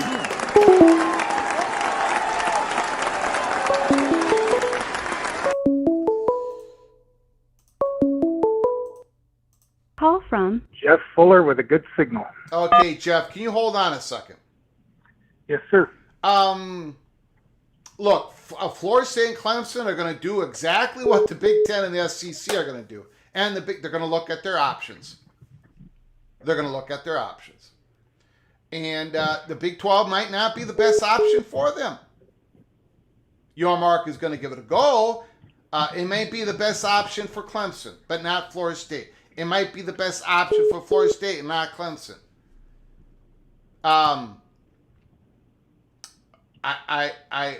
So that's, but I don't know if Florida State and Clemson, if they get the release, if the ESPN drops their for 2027 beyond, whatever the next big thing is, that Josh Pate is teasing.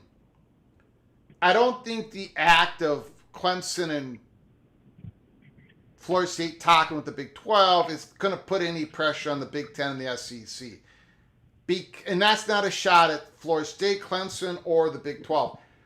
I'm saying this because of the information we received and we've been reporting on, that the Big 10 and the SEC's first targets are looking elsewhere.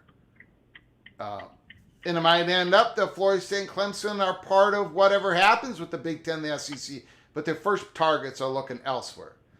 Number one, Dennis Hattie said Pflugar stated repeatedly that the Big Ten and the SEC were not part of it. Now, again, I knew what this wasn't about, but I didn't know what it was about. But this Josh Pate thing, it wasn't about the Big Ten and the SEC. That I knew. But I don't blame other people for going off with that. With, maybe it's because, people, it's fine to speculate. But they didn't. But I knew it wasn't about the Big Ten and the SEC. And Josh Pate's glass shaken, and he puts it up again on Ross Dellinger's article. Yeah. The Big 12 is a big part of Josh Pate's teasing. We know that. That's locked in. We know that now. But what's the other part? There's got to be another part. And it could be the ESPN dropping the media rights for 2027 and beyond with ESPN.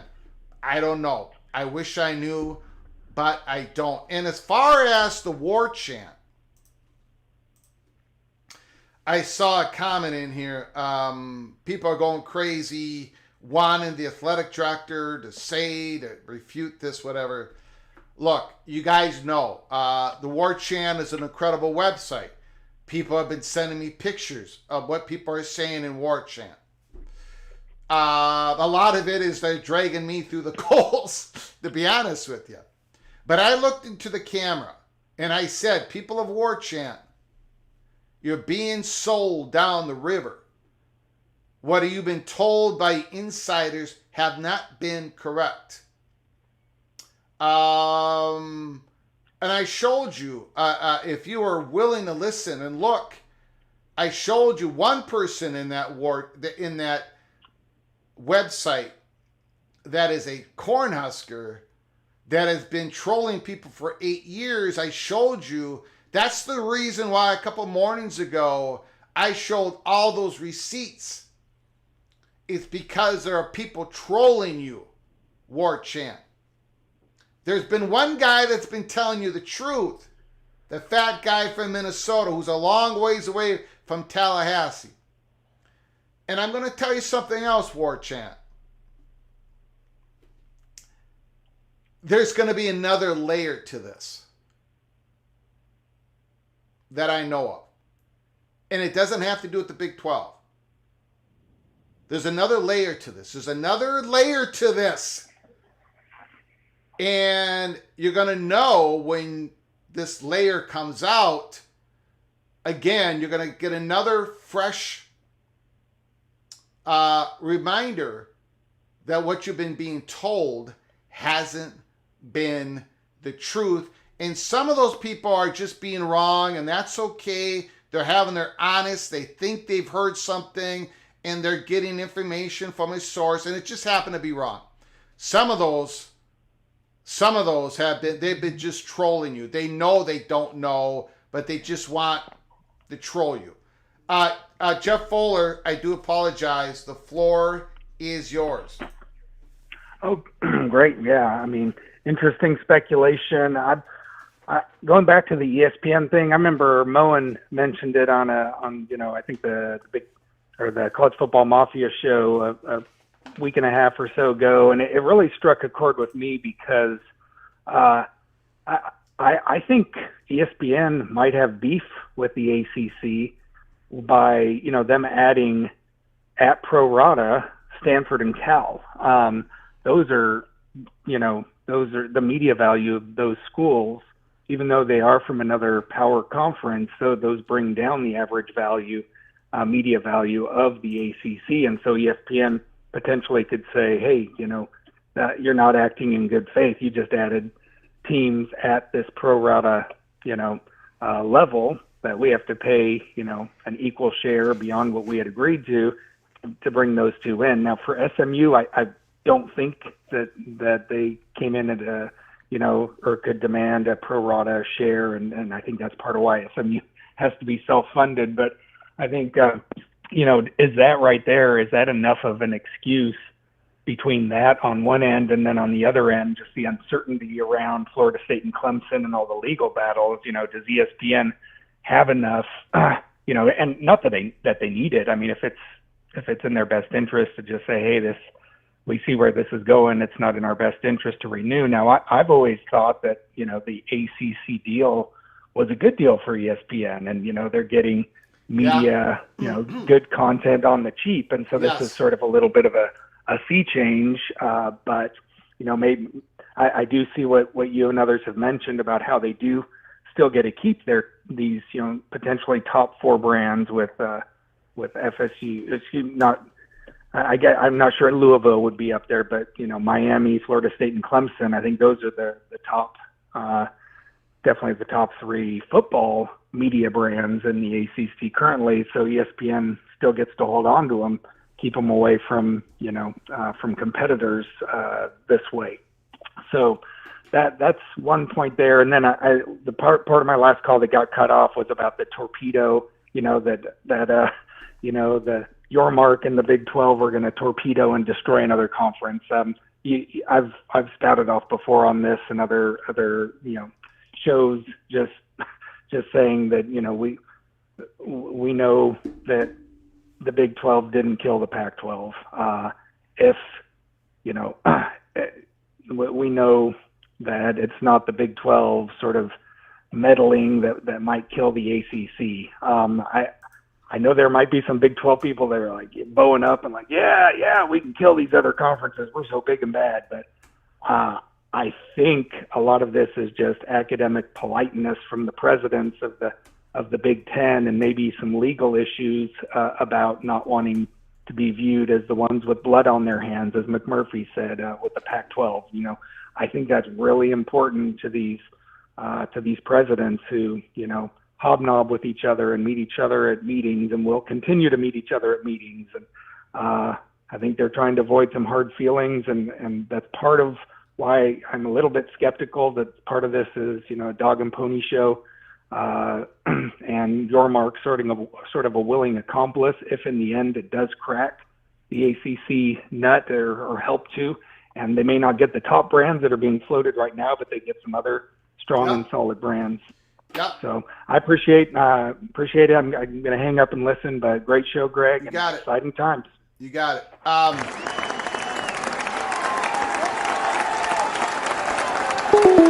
And I'm going to say this too. I mean, the Big 12, we reported a couple of weeks ago, they've been having third-party talks, Florida State just recently. But.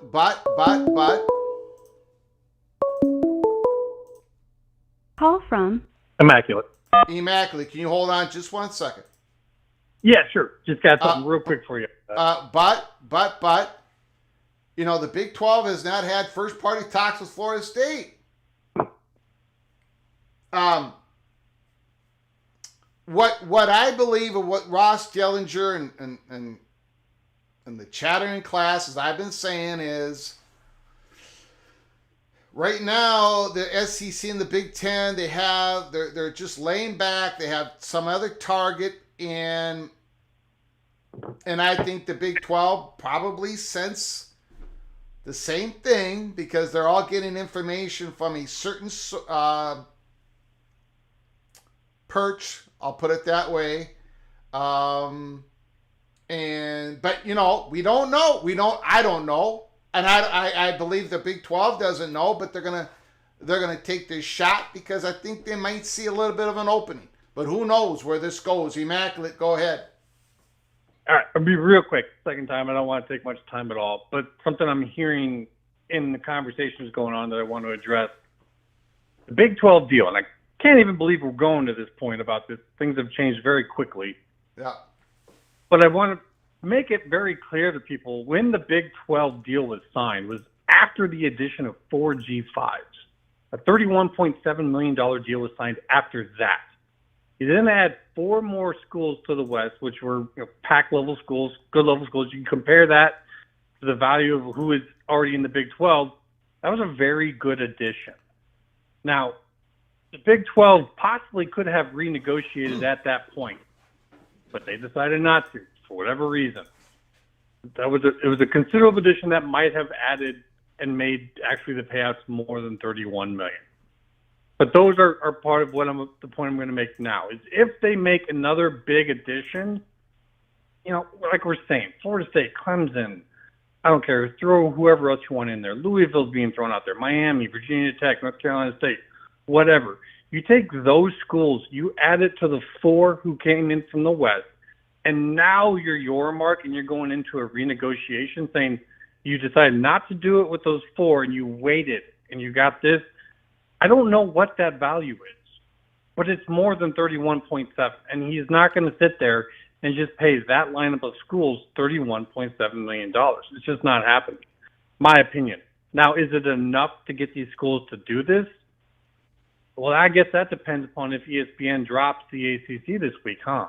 Because if they do, and they're saying we're going to renegotiate down from where it's at, you kind of got to think that maybe that the Big 12 deal is better. I don't know. Yeah. But I just wanted to say that people are thinking that, a renegotiation can't happen there. I think it could have happened after the last edition. Now you add even more to that, and it's a much bigger deal. So yeah. I'll leave you with that. Thanks, Greg. Appreciate it. Great call. Can somebody tell me what Bud Elliott, can someone take a picture of it and send it to my DM? What did Bud Elliott say? Can somebody take a copy of it and put it in the chat? You guys keep talking about Bud Elliott. Bud Elliott blocked me. Bud Elliott, I asked him a simple question. All I did was ask the question. And he accused me of, I don't know, I don't even remember what he accused me of. And then he sent me a nasty direct message. I have no idea. And then I've learned that he's blocked hundreds of people. So I guess I won't take it. So he's got me blocked. Okay. Thank you, Laura Weiss. Appreciate it.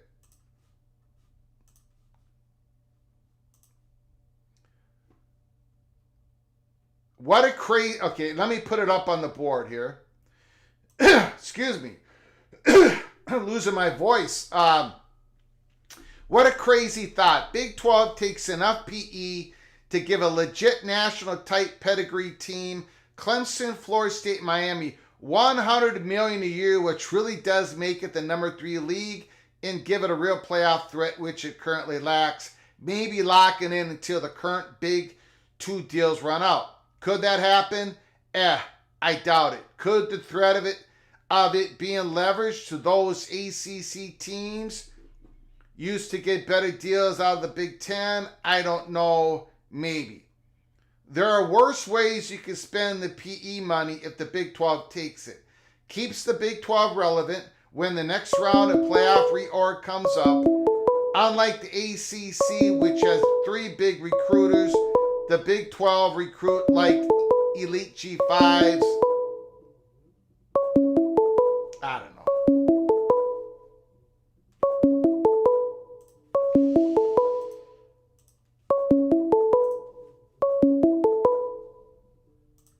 Call from Zach Mock.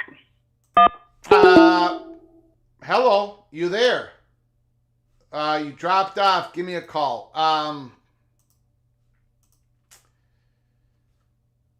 There are worse ways.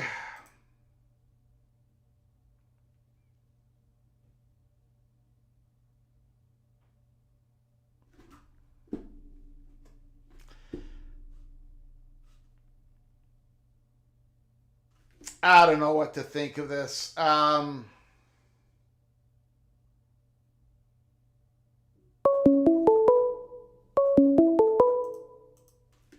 don't know, guys. I'm not...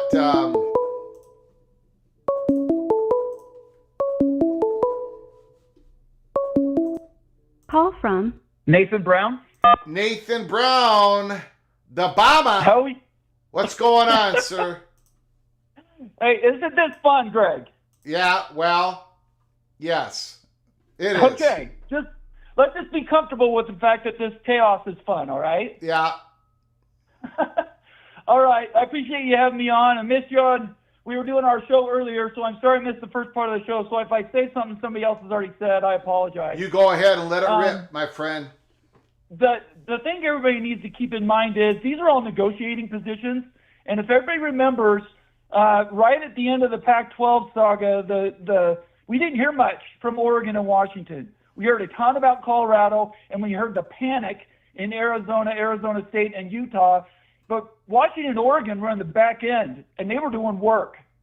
And it seems pretty similar. It's not exactly the same, but it seems pretty similar now. I think what we could be doing here is I think Clemson and Florida State, especially knowing Clemson and Florida State people the way I do, they really feel like their value is as much as Ohio State is, right? Mm-hmm. They want 100% in to the Big Ten, for instance, and maybe 100% into the SEC. And I think maybe what may be happening now is just a guess. What may be happening now in these bigger conferences, the P2, is that they're driving their negotiating positions down.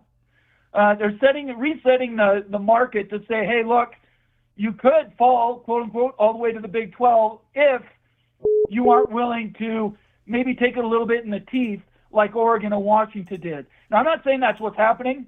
I definitely believe, as we've talked about many times before, private equity could be leveraged. We talked to Bob Thompson on our show, and he said, yes, it could be leveraged to bring in schools from the ACC.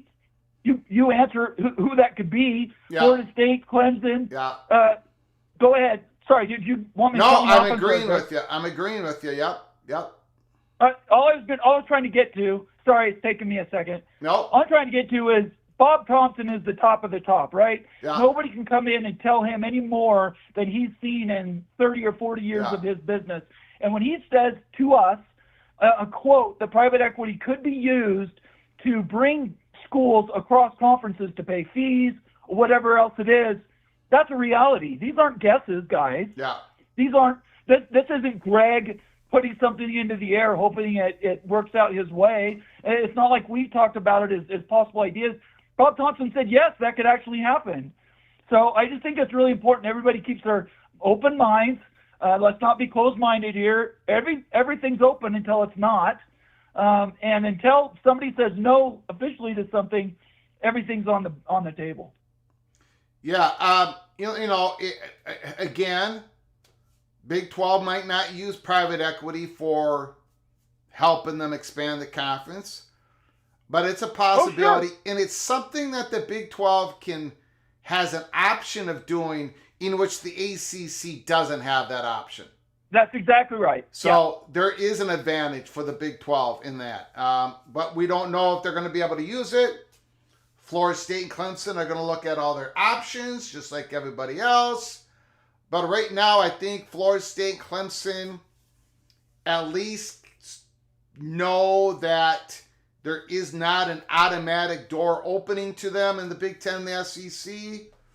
Right. And so they're gonna try to expand their options. And this is one of those things. That's why they've had third-party talks with the Big 12. I know people don't believe me, but it's happened. And the chattering class is all singing from the same songbook. And we picked that up in May, third week in May, and this is one of the results of it, and there's more coming. Yeah, Josh Pate put out another tweet tonight. I'm sure you saw that, and more ripples in the cup. Yeah, and I just think that there's too many flares in the air to completely discount all of these reports. Yeah, and that basically tells us, like earlier today, and the last couple of days, but earlier today I said, I don't know what this trembling glass of water is, but I know it's nothing to do with the Big Ten and the SEC. What Josh Pate is telling everybody, it's Big 12 is involved in that glass of water. Absolutely. Absolutely. Yeah. Now, and Brett Yormark's on the hunt. Anybody, the best people that attest to the way he operates are all the old Pac-12 schools. But they know he's a great white shark hunting right now. But let's be clear. I guarantee it, he won't leave a stone unturned. But let's be clear, Yormark has not had those first-party talks with Florida State. Their lawyers haven't met. Never said that hasn't happened.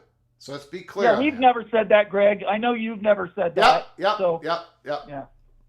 All right. Well, great show. Appreciate it. Thanks for being my friend, and I love talking to you, brother. Yep. So do I. Thank you, sir. Appreciate it. Good You work better out there. Tell the little general I said hi. We miss her over on the show. Yeah. Well, she's having a great time. This is my second live show of the day, and she doesn't have to spend time with the fat guy from Minnesota, so she's as happy as possible. Thank you, well, sir. we miss her. That's all I'm saying. Got it. Appreciate it. All right. We'll see you later. Yeah.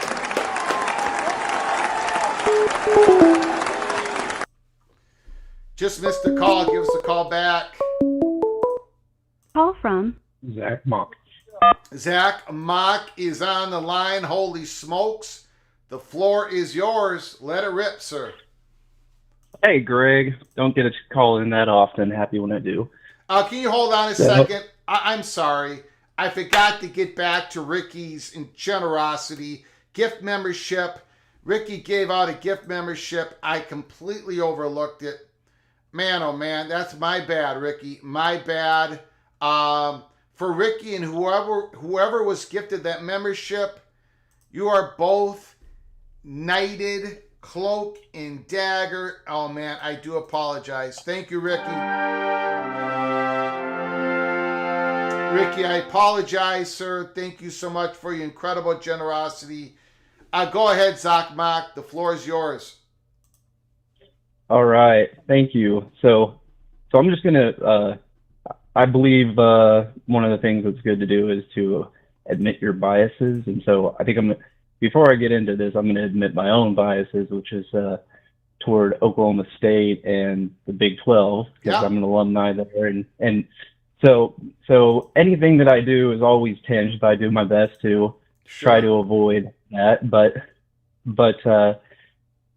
all this talk with FSU and Clemson being an actual possibility, I mean, it's obviously, you got to take it with a grain of salt. You got to see I do 100% believe it's a possibility. I think the stupidest thing people can do is to say, "Oh, that's impossible." That's, just completely disregard things. That just, in my opinion, that just is like screaming your foolishness to the world. But the thing that I was kind of considering here was like how could he do that? Like, what is the pitch here? Because I don't think there's talk of private equity, and they could use additional money to help pay fees and payouts, but no ACC team's going to come to the Big 12 as a stopping point. They're not going to come in and say, "Oh, we're probably going to move on later, but we'll get what we can out of them now." No, moving conferences is a big commitment, major commitment, and it takes we've seen that time and time again just in the past several years of all the shuffling that's been happening. And so, they're not going to do that. So if they're going to have an actual reason to move, it's not going to, in my opinion, come from just private equity money. Maybe that's something that helps grease the skids a little bit. But what was kind of in my mind and is that Yormark's pitch here may be to FSU and Clemson and say, "Hey, you come in here, you come with us, you kind of get to participate in choosing who comes along too. Maybe it's 2 more, maybe it's 4 more, but then whatever group comes from the ACC, that you guys now, instead of actually using the pro rata, we're just going to take your content straight to market." And if my math is right here, I think that would be 4 years worth until it hits the end of the existing Big 12 contract. And they'll say, "Hey, we're gonna take all your content to market, get as much as we can for it, and all of that money stays with you guys for this short term. So we're not going to be splitting this among the rest of the conference." So this is kind of to help grease the skids for the short term. And also, I don't think this is something that would upset existing Big 12 members, because this is just something of, okay, we're letting you sell your content and keep all the money right now. And if it's the best of the ACC, like say they actually get like the 8 best schools of the ACC, that could be pretty significant. And then now when things come around here in 2031 and they're negotiating fresh for the Big 12, which many reported were already dramatically undervalued with their existing bid that they got in a poor market at a time when they were weak and they were trying to establish themselves over the Pac-12. Mm-hmm. So there's a lot of potential there to lift themselves I guess what I'm saying is there's a lot that the Big 12 can have to offer in a situation like this. Mm-hmm. And you and maybe let's say you end up with 24 schools total. Maybe they just split it right down the middle into 2 effective conferences that are centrally managed, and have themselves operate completely separately to get automatic CFP bids there. And so really those 8 schools are just kind of taking over the place of the ACC. And you have like a West Virginia, Cincinnati, Houston, and UCF go join them. So this is just me sitting back trying to think through how, like, okay, what is Yormark's pitch here? What would actually motivate FSU and Clemson to listen? It may be just as simple as we're your best option. We're your best option. There might be because I get back to this. Florida State and Clemson are in the courts. They're the ones who are spearheading, challenging everything that's going on. There is an advantage to that, but since May, the 3rd week of May, and I've been I got told,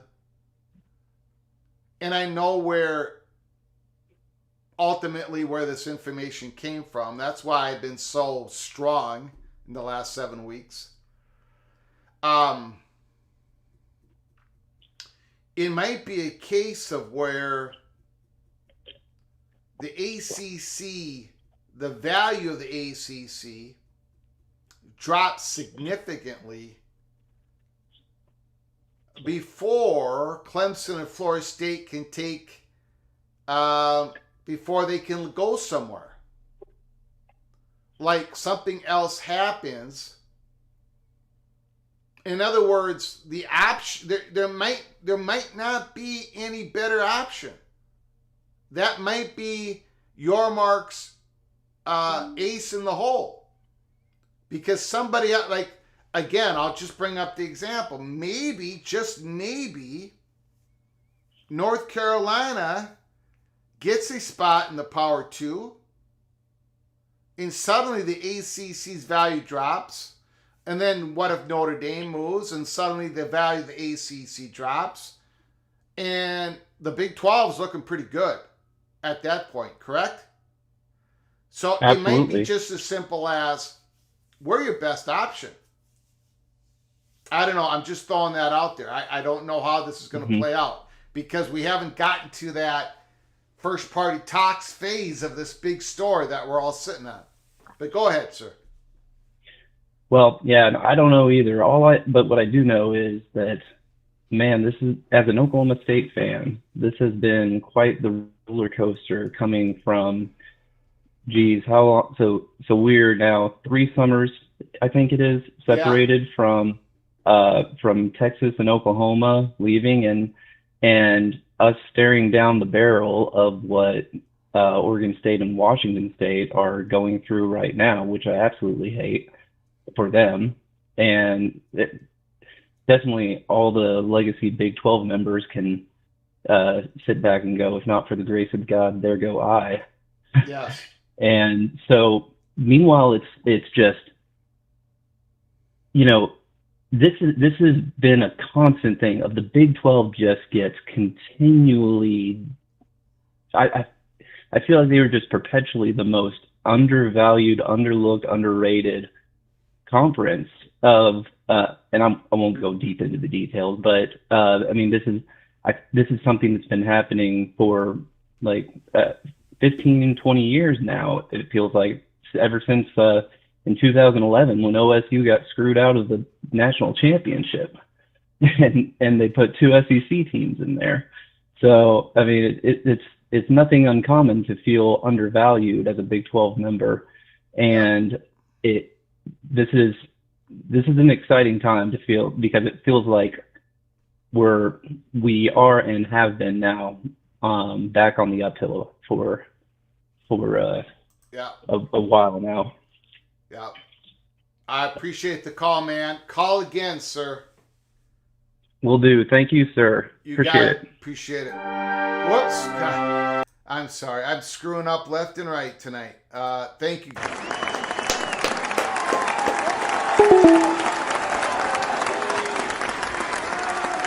Tracy, FSU, Florida State against the world. It's a familiar and comfy place. Hey, at the end of the day, Florida State might be a Big Ten member, might be an SEC member. I think we can agree on one thing. They're going to get out of the ACC by hook or by crook. We don't know if the big story is going to end this week with the ACC dropping the content, or maybe that's not part of the story.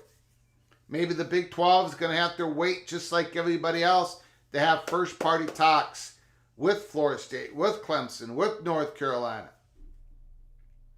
I don't think you should be worried. Big brand, big fan base. And eventually there's going to be either the Big Ten, the SEC, or a better Big 12 than what it is today, because obviously if Florida State and Clemson goes to the Big 12, the value of the conference jumps upwards. But regardless, Florida State is going to be in a better place than it is now. And they're going to be competing for championships and all that stuff. I just want to reemphasize, though, it just wasn't.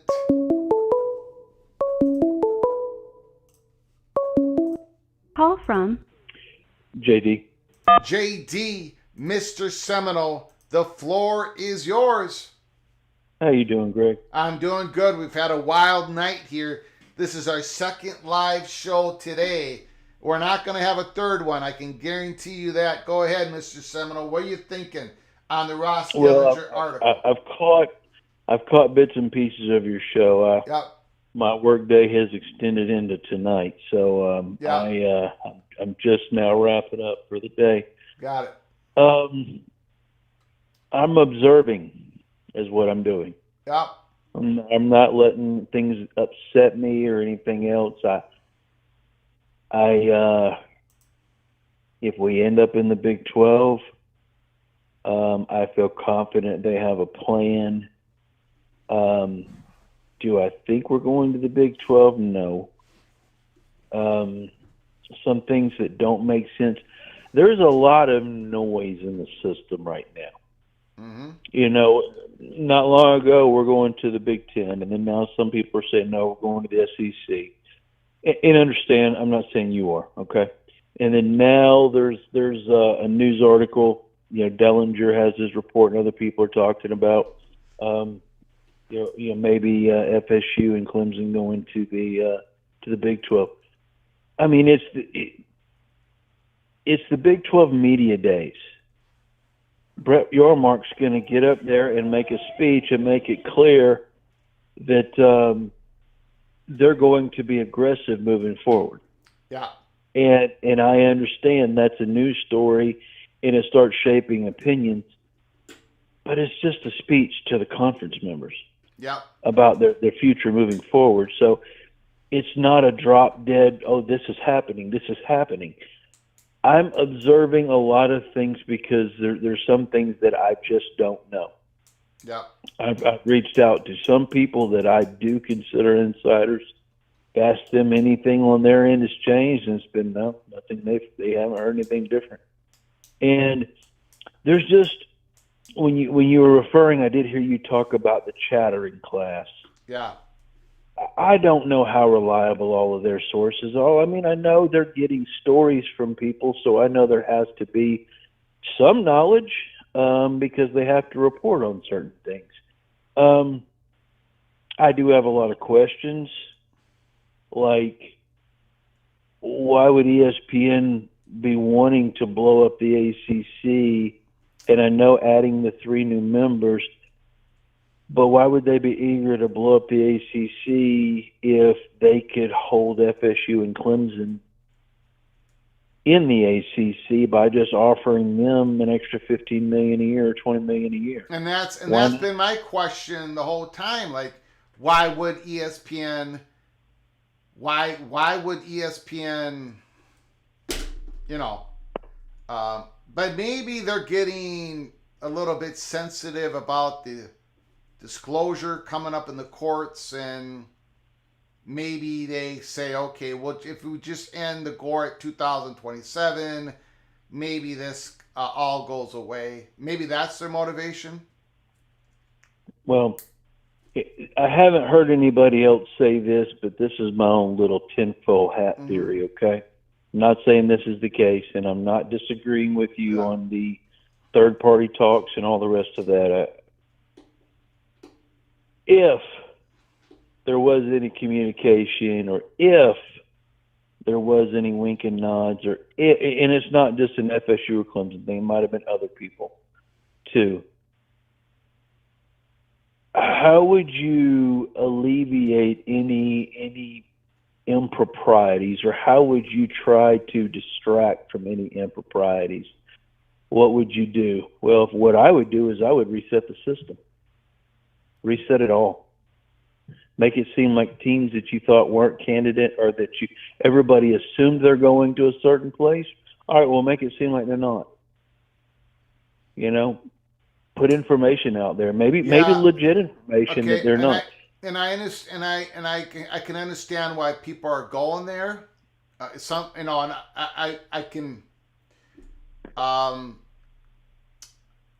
I can. People can take this however they want, and I've been saying this since May 23rd. I've been saying it longer than that. There hasn't been any wink, nods, handshakes. So there is nothing. There has been no improper communication. So there is no need for that. And again, and I've said this a couple of times tonight. There is going to be another layer to this story that doesn't have to do with the Big 12. It has to do with the other two conferences. That, at some point is going to put more context to this. Okay. And so there's going to be more coming. There has been no improper communication because there's been no first party talks. So I wouldn't bet on that. But I understand why people are going to go to that because they haven't seen all of it get laid out yet. But go ahead, sir. Oh, no. That's just me speculating and theorizing about possibilities and everything else. And TNT, that's been mentioned a couple of times. Yeah. And I have seen it in on the thread, and I have seen other people talk about it. I've even had people message me about it before. And then I even saw it. I can't remember where I saw it. Last week, somebody was commenting. They had a contact within a network, and TNT was checking on valuations of broadcasting FSU or other teams. And so I don't know. Maybe there's contingencies. Maybe there's things moving along that we don't even know. Maybe FSU, Clemson, and the other ones are going to start their own conference for all I know, or maybe they're going to have a collaboration with. Or that could be an option. No question about it. Yep. Yeah. Or the Big 12, or maybe they know where they want to go and they're going to get there, and whatever else. I'm as of right now, I'm a little bit out of the speculation game, and I'm just letting things play out. I love your phone calls, JD. Love your friendship. I do have to I do got to point something out. All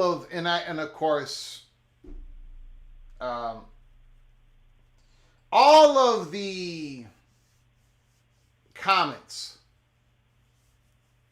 insiders, supposed insider. Look, we all get things wrong. And when somebody gets something wrong, they should take the L. And you can get, like, a person might get some intel, they think it's correct, and they put it out there, and it ends up being wrong, and it's like, okay, I learned that maybe this source is not good, or something moved, or whatever. There's been a lot of reports, and there is, as long as from here to New York City, in where people have been reporting that it's a done deal, handshake, wink, wink, nod, nod.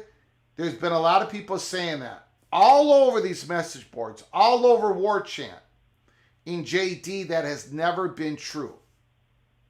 So people can speculate. People can.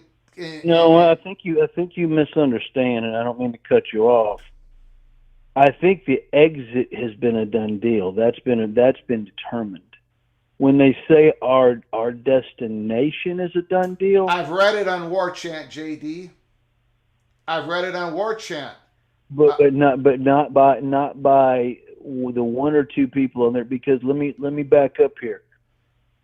there's 2 to 3 people on there, and actually there's 4 or 5, but there's 2 to 3 people on there that I really value their opinions, and they aren't very bold. Now, they will. One of them in particular will disagree, and he claims to have connections at the top of the Big Ten, and people know who he is, and people that I know offline know who he is, and they said no, that's the real deal. But he's very vague. He's very vague. Regal will say things, but he talked about it's done and we're out. But he's never absolutely said where we're going. Mm-hmm. And there's others that that for years disputed Regal all the time, and just within the last 6 months have said no, he knows what's going on. Now, since the lawsuit started, I don't know. But I am going to say there's people that I know offline in real life, and they have very high connections, and I do get information from them. I know about preferences. I don't know anything on that idea if something's a done deal or not. I've been told things that would maybe necessarily, or that would lead me to believe certain conclusions, not that a conference deal has been secured, but maybe on a timing of an exit or something like that. Yes. Okay. But as far as like Regal or some of the other ones, no, don't get me wrong. There's plenty of people that'll take the liberty to say, oh, it's a done deal. We're going to the Big Ten. We're doing this. We're doing that. Nobody knows that for certain. Well, speculation is fine, obviously, right? Of course, people want to say, I want to go there. I think we're going there. I've heard from somebody they're going there, but you and I know there's been a few people who've made it their business to troll the Seminoles. Oh, yeah, and they got to get called out. You could say Genetics' name. It's okay. He's been thrown off every website he's been on. He's got. Go ahead. Go ahead. He's got his fans. I know. I just laugh at him. I mean, it's when somebody is self-promotes to the level that he does, it just gets to the point where you just got to roll your eyes. Yeah. Well, not only self-promote, but to get every possible big story wrong over the last 8 years. And all anybody at War Chant has to do is ask anybody outside of War Chant, and they'll let them know. That guy's been trolling, and he's feeding people what they want to hear, and he's doing it. There are some people who get information, they think it's true, it doesn't turn out, that's okay. They can say, look, I thought, whatever. That happens to all, that's fine. But there are people out there who knowingly know that they don't know, but they're just going to lead a whole fan base on. Those people, man, they got to get called out. Yeah, well, he's been called out a lot. Yeah. And it just gets to the point where those of us that have called him out, we've said our piece. Yeah. And then at this point, the more we do it, it starts making it look like we're just bashing somebody. Yeah. So at that point, you just ignore him. You understand? I mean, I understand who he is. There's several of us that understand. Yeah. But it's just at some point you're just like, what the heck, whatever.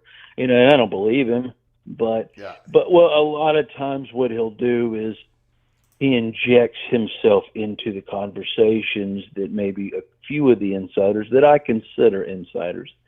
And when I say insider, people have to understand it's somebody with inside knowledge. That doesn't mean they have the whole story. Yeah. Does that make sense? Yeah. None of us do, my friend. I've been battling that for. I got some of it. I definitely don't have the something else that Josh Pate has, by the way, right? He's got something else. This is not it. And I don't know what it is, other than I've given my guesses on it, but Sure. yeah. And going back to the Big 12, I can't blame Brett Yormark for swinging, taking his shot. Yeah. Maybe by chance he throws out a sweetheart deal that FSU and Clemson can't turn down. They can't refuse. I don't know. It may be a deal they can't refuse. Absolutely. But the only thing that puzzles me on this is I do know, and I've heard this in several places, and it's been told to me personally. President McCullough's highest priority is growing research. Yeah. To the level, look, if you look on the list, I forget what it's called, but I know you've seen it. FSU was like number 82, and that was published in 2023, but those are 2022 numbers. So that was $355 million a year. I've heard a few people say it's well over 400 and something, maybe even as much as over 500 million a year now, or it will be either this year or next year. Well, if let's say Miami hasn't grown exponentially to that level in the last, then they would have already surpassed Miami. I don't know if that's the case, but he's wanting to double research what it is like in 2024 by 2028 or 2030. So now you're talking about potentially over $1 billion a year. See, the research hospitals, I think there's more than one under construction. I mean, it's not proposals. They're under construction. I know one of them's like a 10-story research hospital. I mean, it's a pretty sizable complex. They are hiring at a rapid pace. So you imagine by 2030, 2031, they're well over $1 billion a year in research. So what I'm saying is those are some of his highest priorities. That's a higher priority than conference affiliation. So that's what makes me question whether or not they would prefer the Big 12. And I'm not knocking the Big 12. What I'm saying is, would the Big 12 potentially, let's just be blunt. Sometimes, let's just say it as it is. Academics can be snobs. So would they look down? Would an AAU or something like that look down on FSU being a Big 12 member versus being an independent? There's just a lot of reasons why I wonder if that's really an option. And I'm not looking down on the Big 12. I've been listening to what other people say about them academically. So I don't know. But I'm trying to see how much legitimacy there is to some of these rumors, knowing what I know about what President McCullough and the Board of Trustees want academically for the future of the university. So anyway, thank you, sir. You got it. I know I exceeded 5 minutes. Sorry. I appreciate it. Great call, JD. It's going to be thanks. It's only Tuesday, so we got quite the week ahead of us. Well, I think there's going to be so many twists and turns. Yeah. I think by next week FSU will be going to the MAC or the Sun Belt. Got it. And then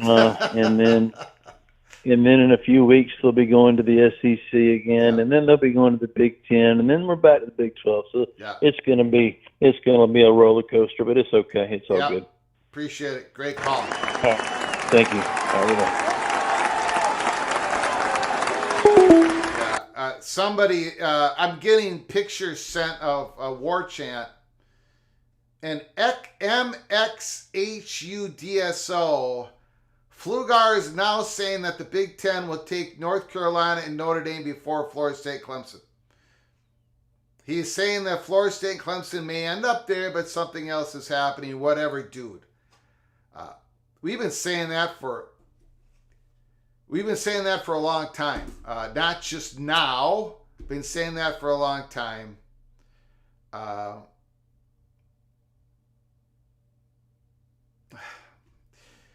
And then genetics answers false. A Magnificent Seven school is no longer on the Big Ten list. I don't even know what that means. I tell you, good luck. Good luck.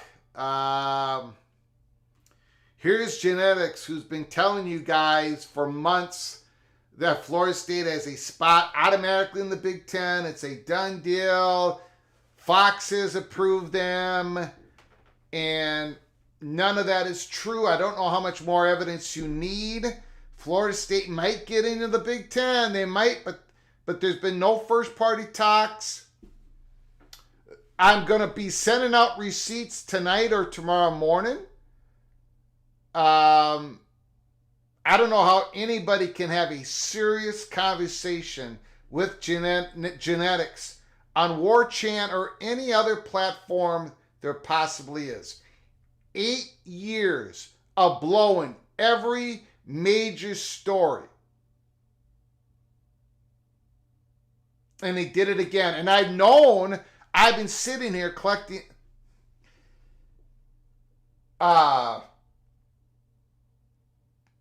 I don't know what else to say. No idea what to say. What other information you need to consume to know that you've been trolled for months. I have the receipts. I don't want to post them. I do it all the time. And honestly, I don't think it even matters to some people. They just want to hear what they want to hear. They don't care if it's not accurate. So again, I guess accuracy doesn't matter. It doesn't matter for some people.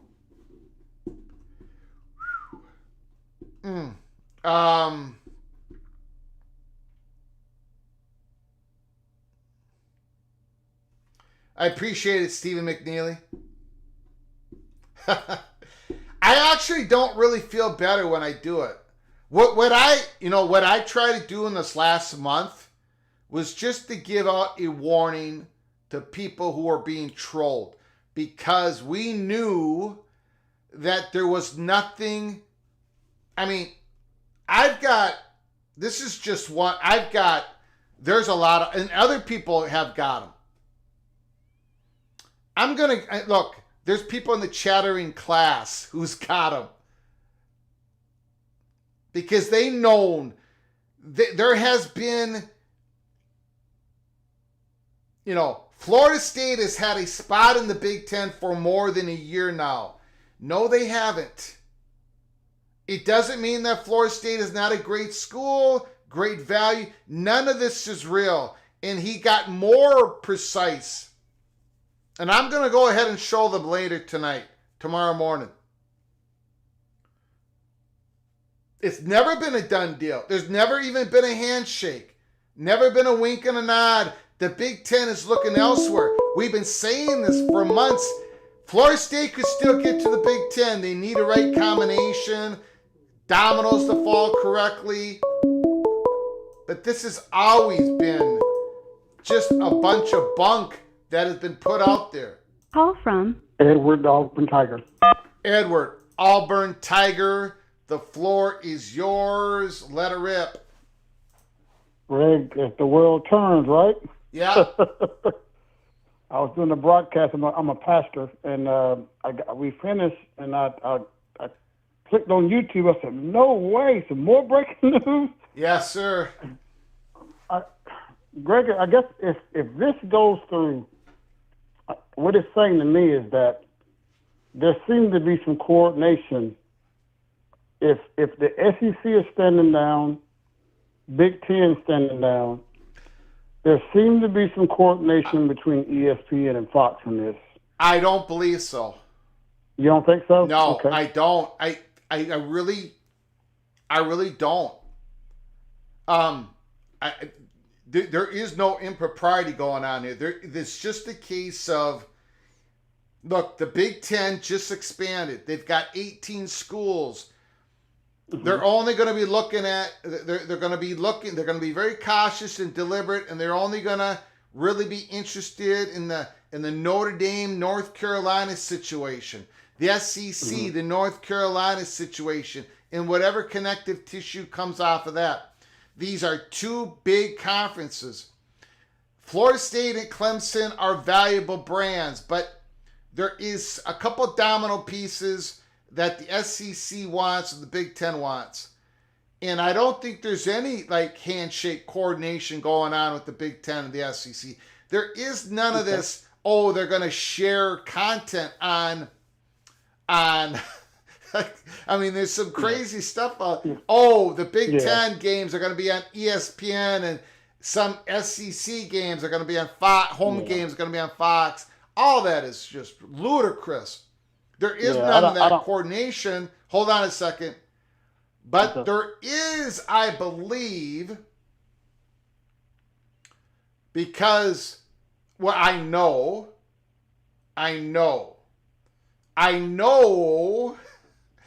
where this chatter behind the curtain, where their ultimate source is coming from.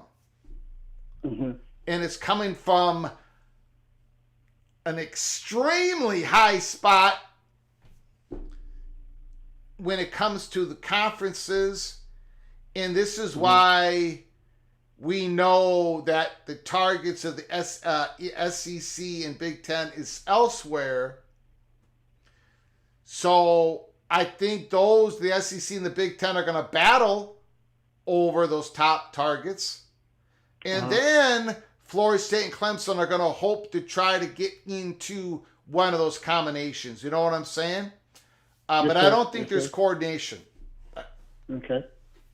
Yeah, like I said, I hadn't heard that from anywhere. I'm just kind of thinking, like I said, you've been my main source for realignment. So if you say it, I mean, I'm believing it because, like I said, you've been very accurate and forthright, and you seem to be getting your mojo in terms of. Well, I mean, because I can tell I'm not saying you know everything. No, I don't, and I've been up front. I don't know. There's something else Josh Pate knows that I don't know, and we're going to find out together, though. Yeah, you're saying another layer. There is another layer, yes. Yeah. And yes. So you know something. There is something that has not else. been revealed. Yeah. There was this. There's something else, and I would give it, a little bit more time, and we'll and you'll know it when you hear it. Yeah. And we'll talk about it then. Yeah. Well, this seems to be like an absolute curveball here, Greg. I mean, Florida State, Clemson, possible Big 12. Possible. Not saying that can't happen. But they're just so far from where we began with this story. Yeah. Do you think that the tone of Florida State, how they've done things, and you talk about relationships. Yes. Do you feel like this has something to do with where we are right now? Something to do with it. Yes. Not all of it, but something to do. And that's why over the last couple of weeks I've been saying relationships. If there's one piece of advice I could give to Florida State, it's relationships. Remember when I went off on all that? Yes. Yes, sir. But it's not the only thing. But it's a big part of it. That is amazing. Yeah. That's amazing. But thank you for taking my call. You got it. We'll continue to listen. Appreciate all you do. Yeah, appreciate it. Thank you. Great call, Auburn Tiger.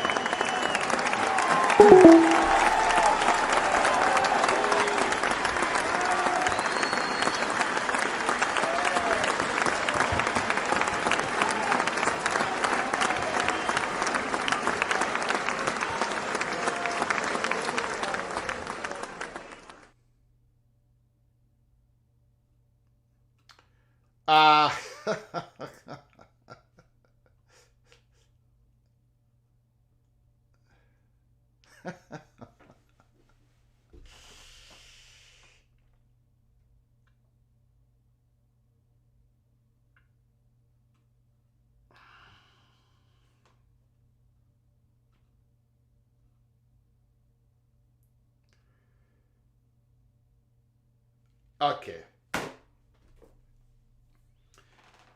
Look. I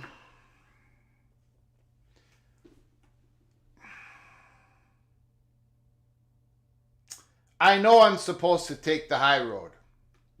That's what my father would want me to do. Let me hold on here. I'm going to take the phone off the hook for a moment. I'm going to take the phone off the hook for a moment.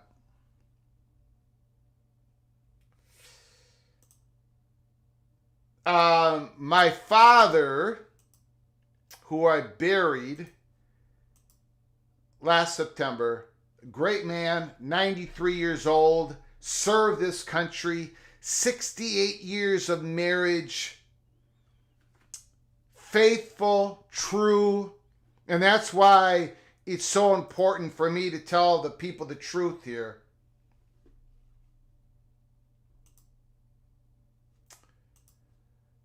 I'm supposed to take the high road, but my father would tell me, don't be a schmuck. Remember my speeches on that?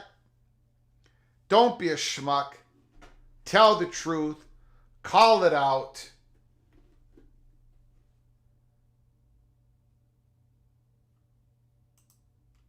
So that's what we're going to do right now. Most people will ignore this, but this was sent to me tonight.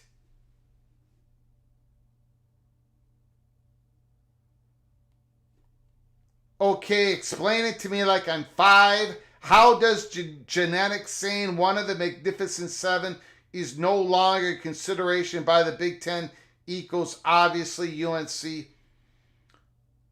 I have no idea what even all that means. Genetics says politics. The Big Ten is all in on Florida State. Even tonight.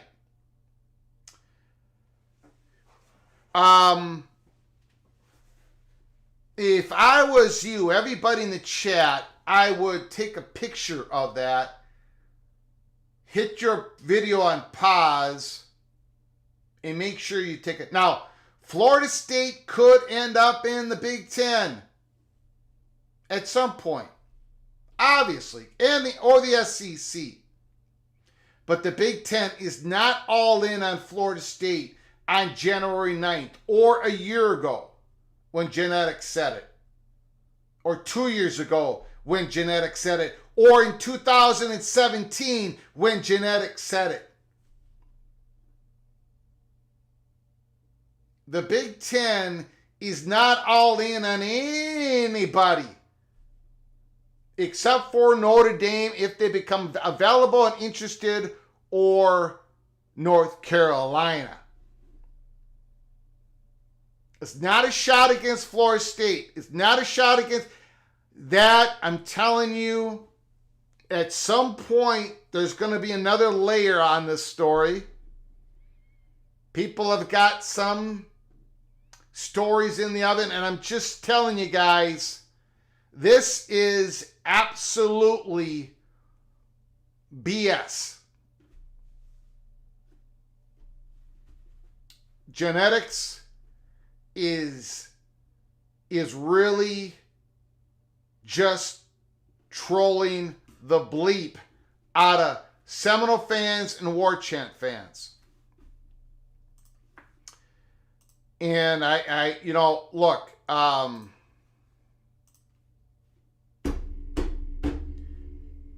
there is a difference between being wrong and just saying, look, sorry, I was wrong. Between that and just going out every single day for months to put out a story that you know that you have no idea if it's true or not, just to troll an entire fan base And again, I've seen the brightest and best Seminole fans on X still communicating with this guy.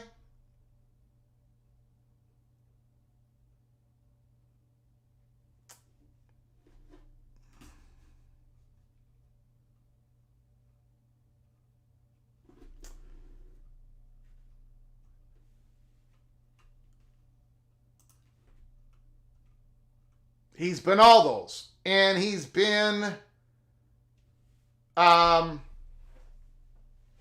Jessica Larson. He's been characters. He's been Wisconsin Sucks and 247. He's been all these characters. And now he's on a joyride screwing with Seminole fans. Anyways, I couldn't sit there and let it happen when I got all these Seminole fans telling me, because they know the truth about him, so I had to put it out there. That, we talked about that.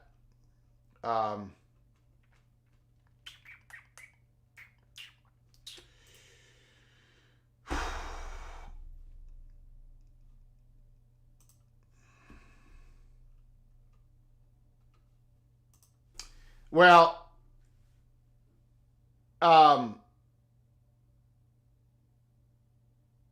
there is another, remember this. This is 10:01 Central Time, 11:01 p.m. Eastern Time on Tuesday, July 9th. Remember this now. There is another...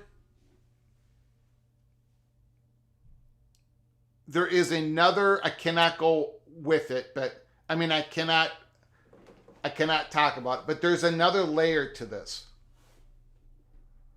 which does not involve the Big 12. It involves the other two conferences. And at some point, the chattering class will be the chattering... At some point, the other dots will connect. And and when you get the rest of it, or this other part of it, then you can kind of see how logical this Big 12 targeting Florida State and Clemson, how logical a move that is. They might come up short. They might come up empty. No doubt about it. Clemson and Florida State are going to go with the best option available. But when this other stuff comes out, you're going to see why Ross Dellinger put this out there, why Dennis Dodd put that out there, why other people have been always bringing up the Big 12 as an option. So there is more coming. And at some point, it's going to be impossible to deny that nothing has been done.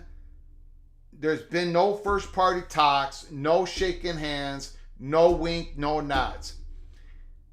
When the next part gets laid down, there is no person with a brain cell that is going to be able to argue that we haven't been telling you the truth. It's a coming. So buckle up, brace for impact. We're going to sign off. We've been on the air for over 3 hours. We were on the air for over 2 hours on the previous show. Again, Josh Pate. There's something else. And I don't know what it is. And it bothers me. But he put the shaken glass of water over the Ross Dellinger article. And that Ross Dellinger article had to do with the Big 12, right? Targeting Clemson. There's something else. There's something that isn't the story that was going to break that Josh Pate was talking about. It's pushing levers. It's pushing a button, pulling levers. and it has to do with the Big 12. And all that we knew at Peek Around the Corner, it wasn't about the SEC and the Big 10. We knew what it wasn't, but we don't know what it is. It's about the Big 12. Sing a song. No, I cannot let it rip. Can't do that because I want to harvest the field over and over again. But you know what? Just stick with us here, Peek Around the Corner. Make sure you catch our live shows. If you haven't done it yet, please hit the subscribe button and have your notifications turned on. We can come on live at any time. This is our second live show. If there's breaking news early tomorrow morning, and there very well could be, you gotta get into the studio. You gotta be in the chat room. You gotta give us a call. But to do that, you have to have your notifications turned on. We don't have the whole story here. We've got some of the dots connected. We got another dot connected that Josh Pate, the story had to do with the Big 12. And we've been telling you for over a year, nothing has been done. Nothing has been settled. The Big 10 is not all in on Florida State, Clemson, Miami, or anybody else except for Notre Dame and North Carolina. That's it. Same with the SEC. That's it. What happens after that, we do not know. We're going to find out together. If I get more information late into the night, because when I get off here, I'm going to be making some phone calls. There's something else that is coming that I know of. We'll get to it, or some sort of variation. So more to the story until next time. From all of us at College Football's Peek Around the Corner, to all of you, please, please, please, you all take great care of each other. Thank you so very much.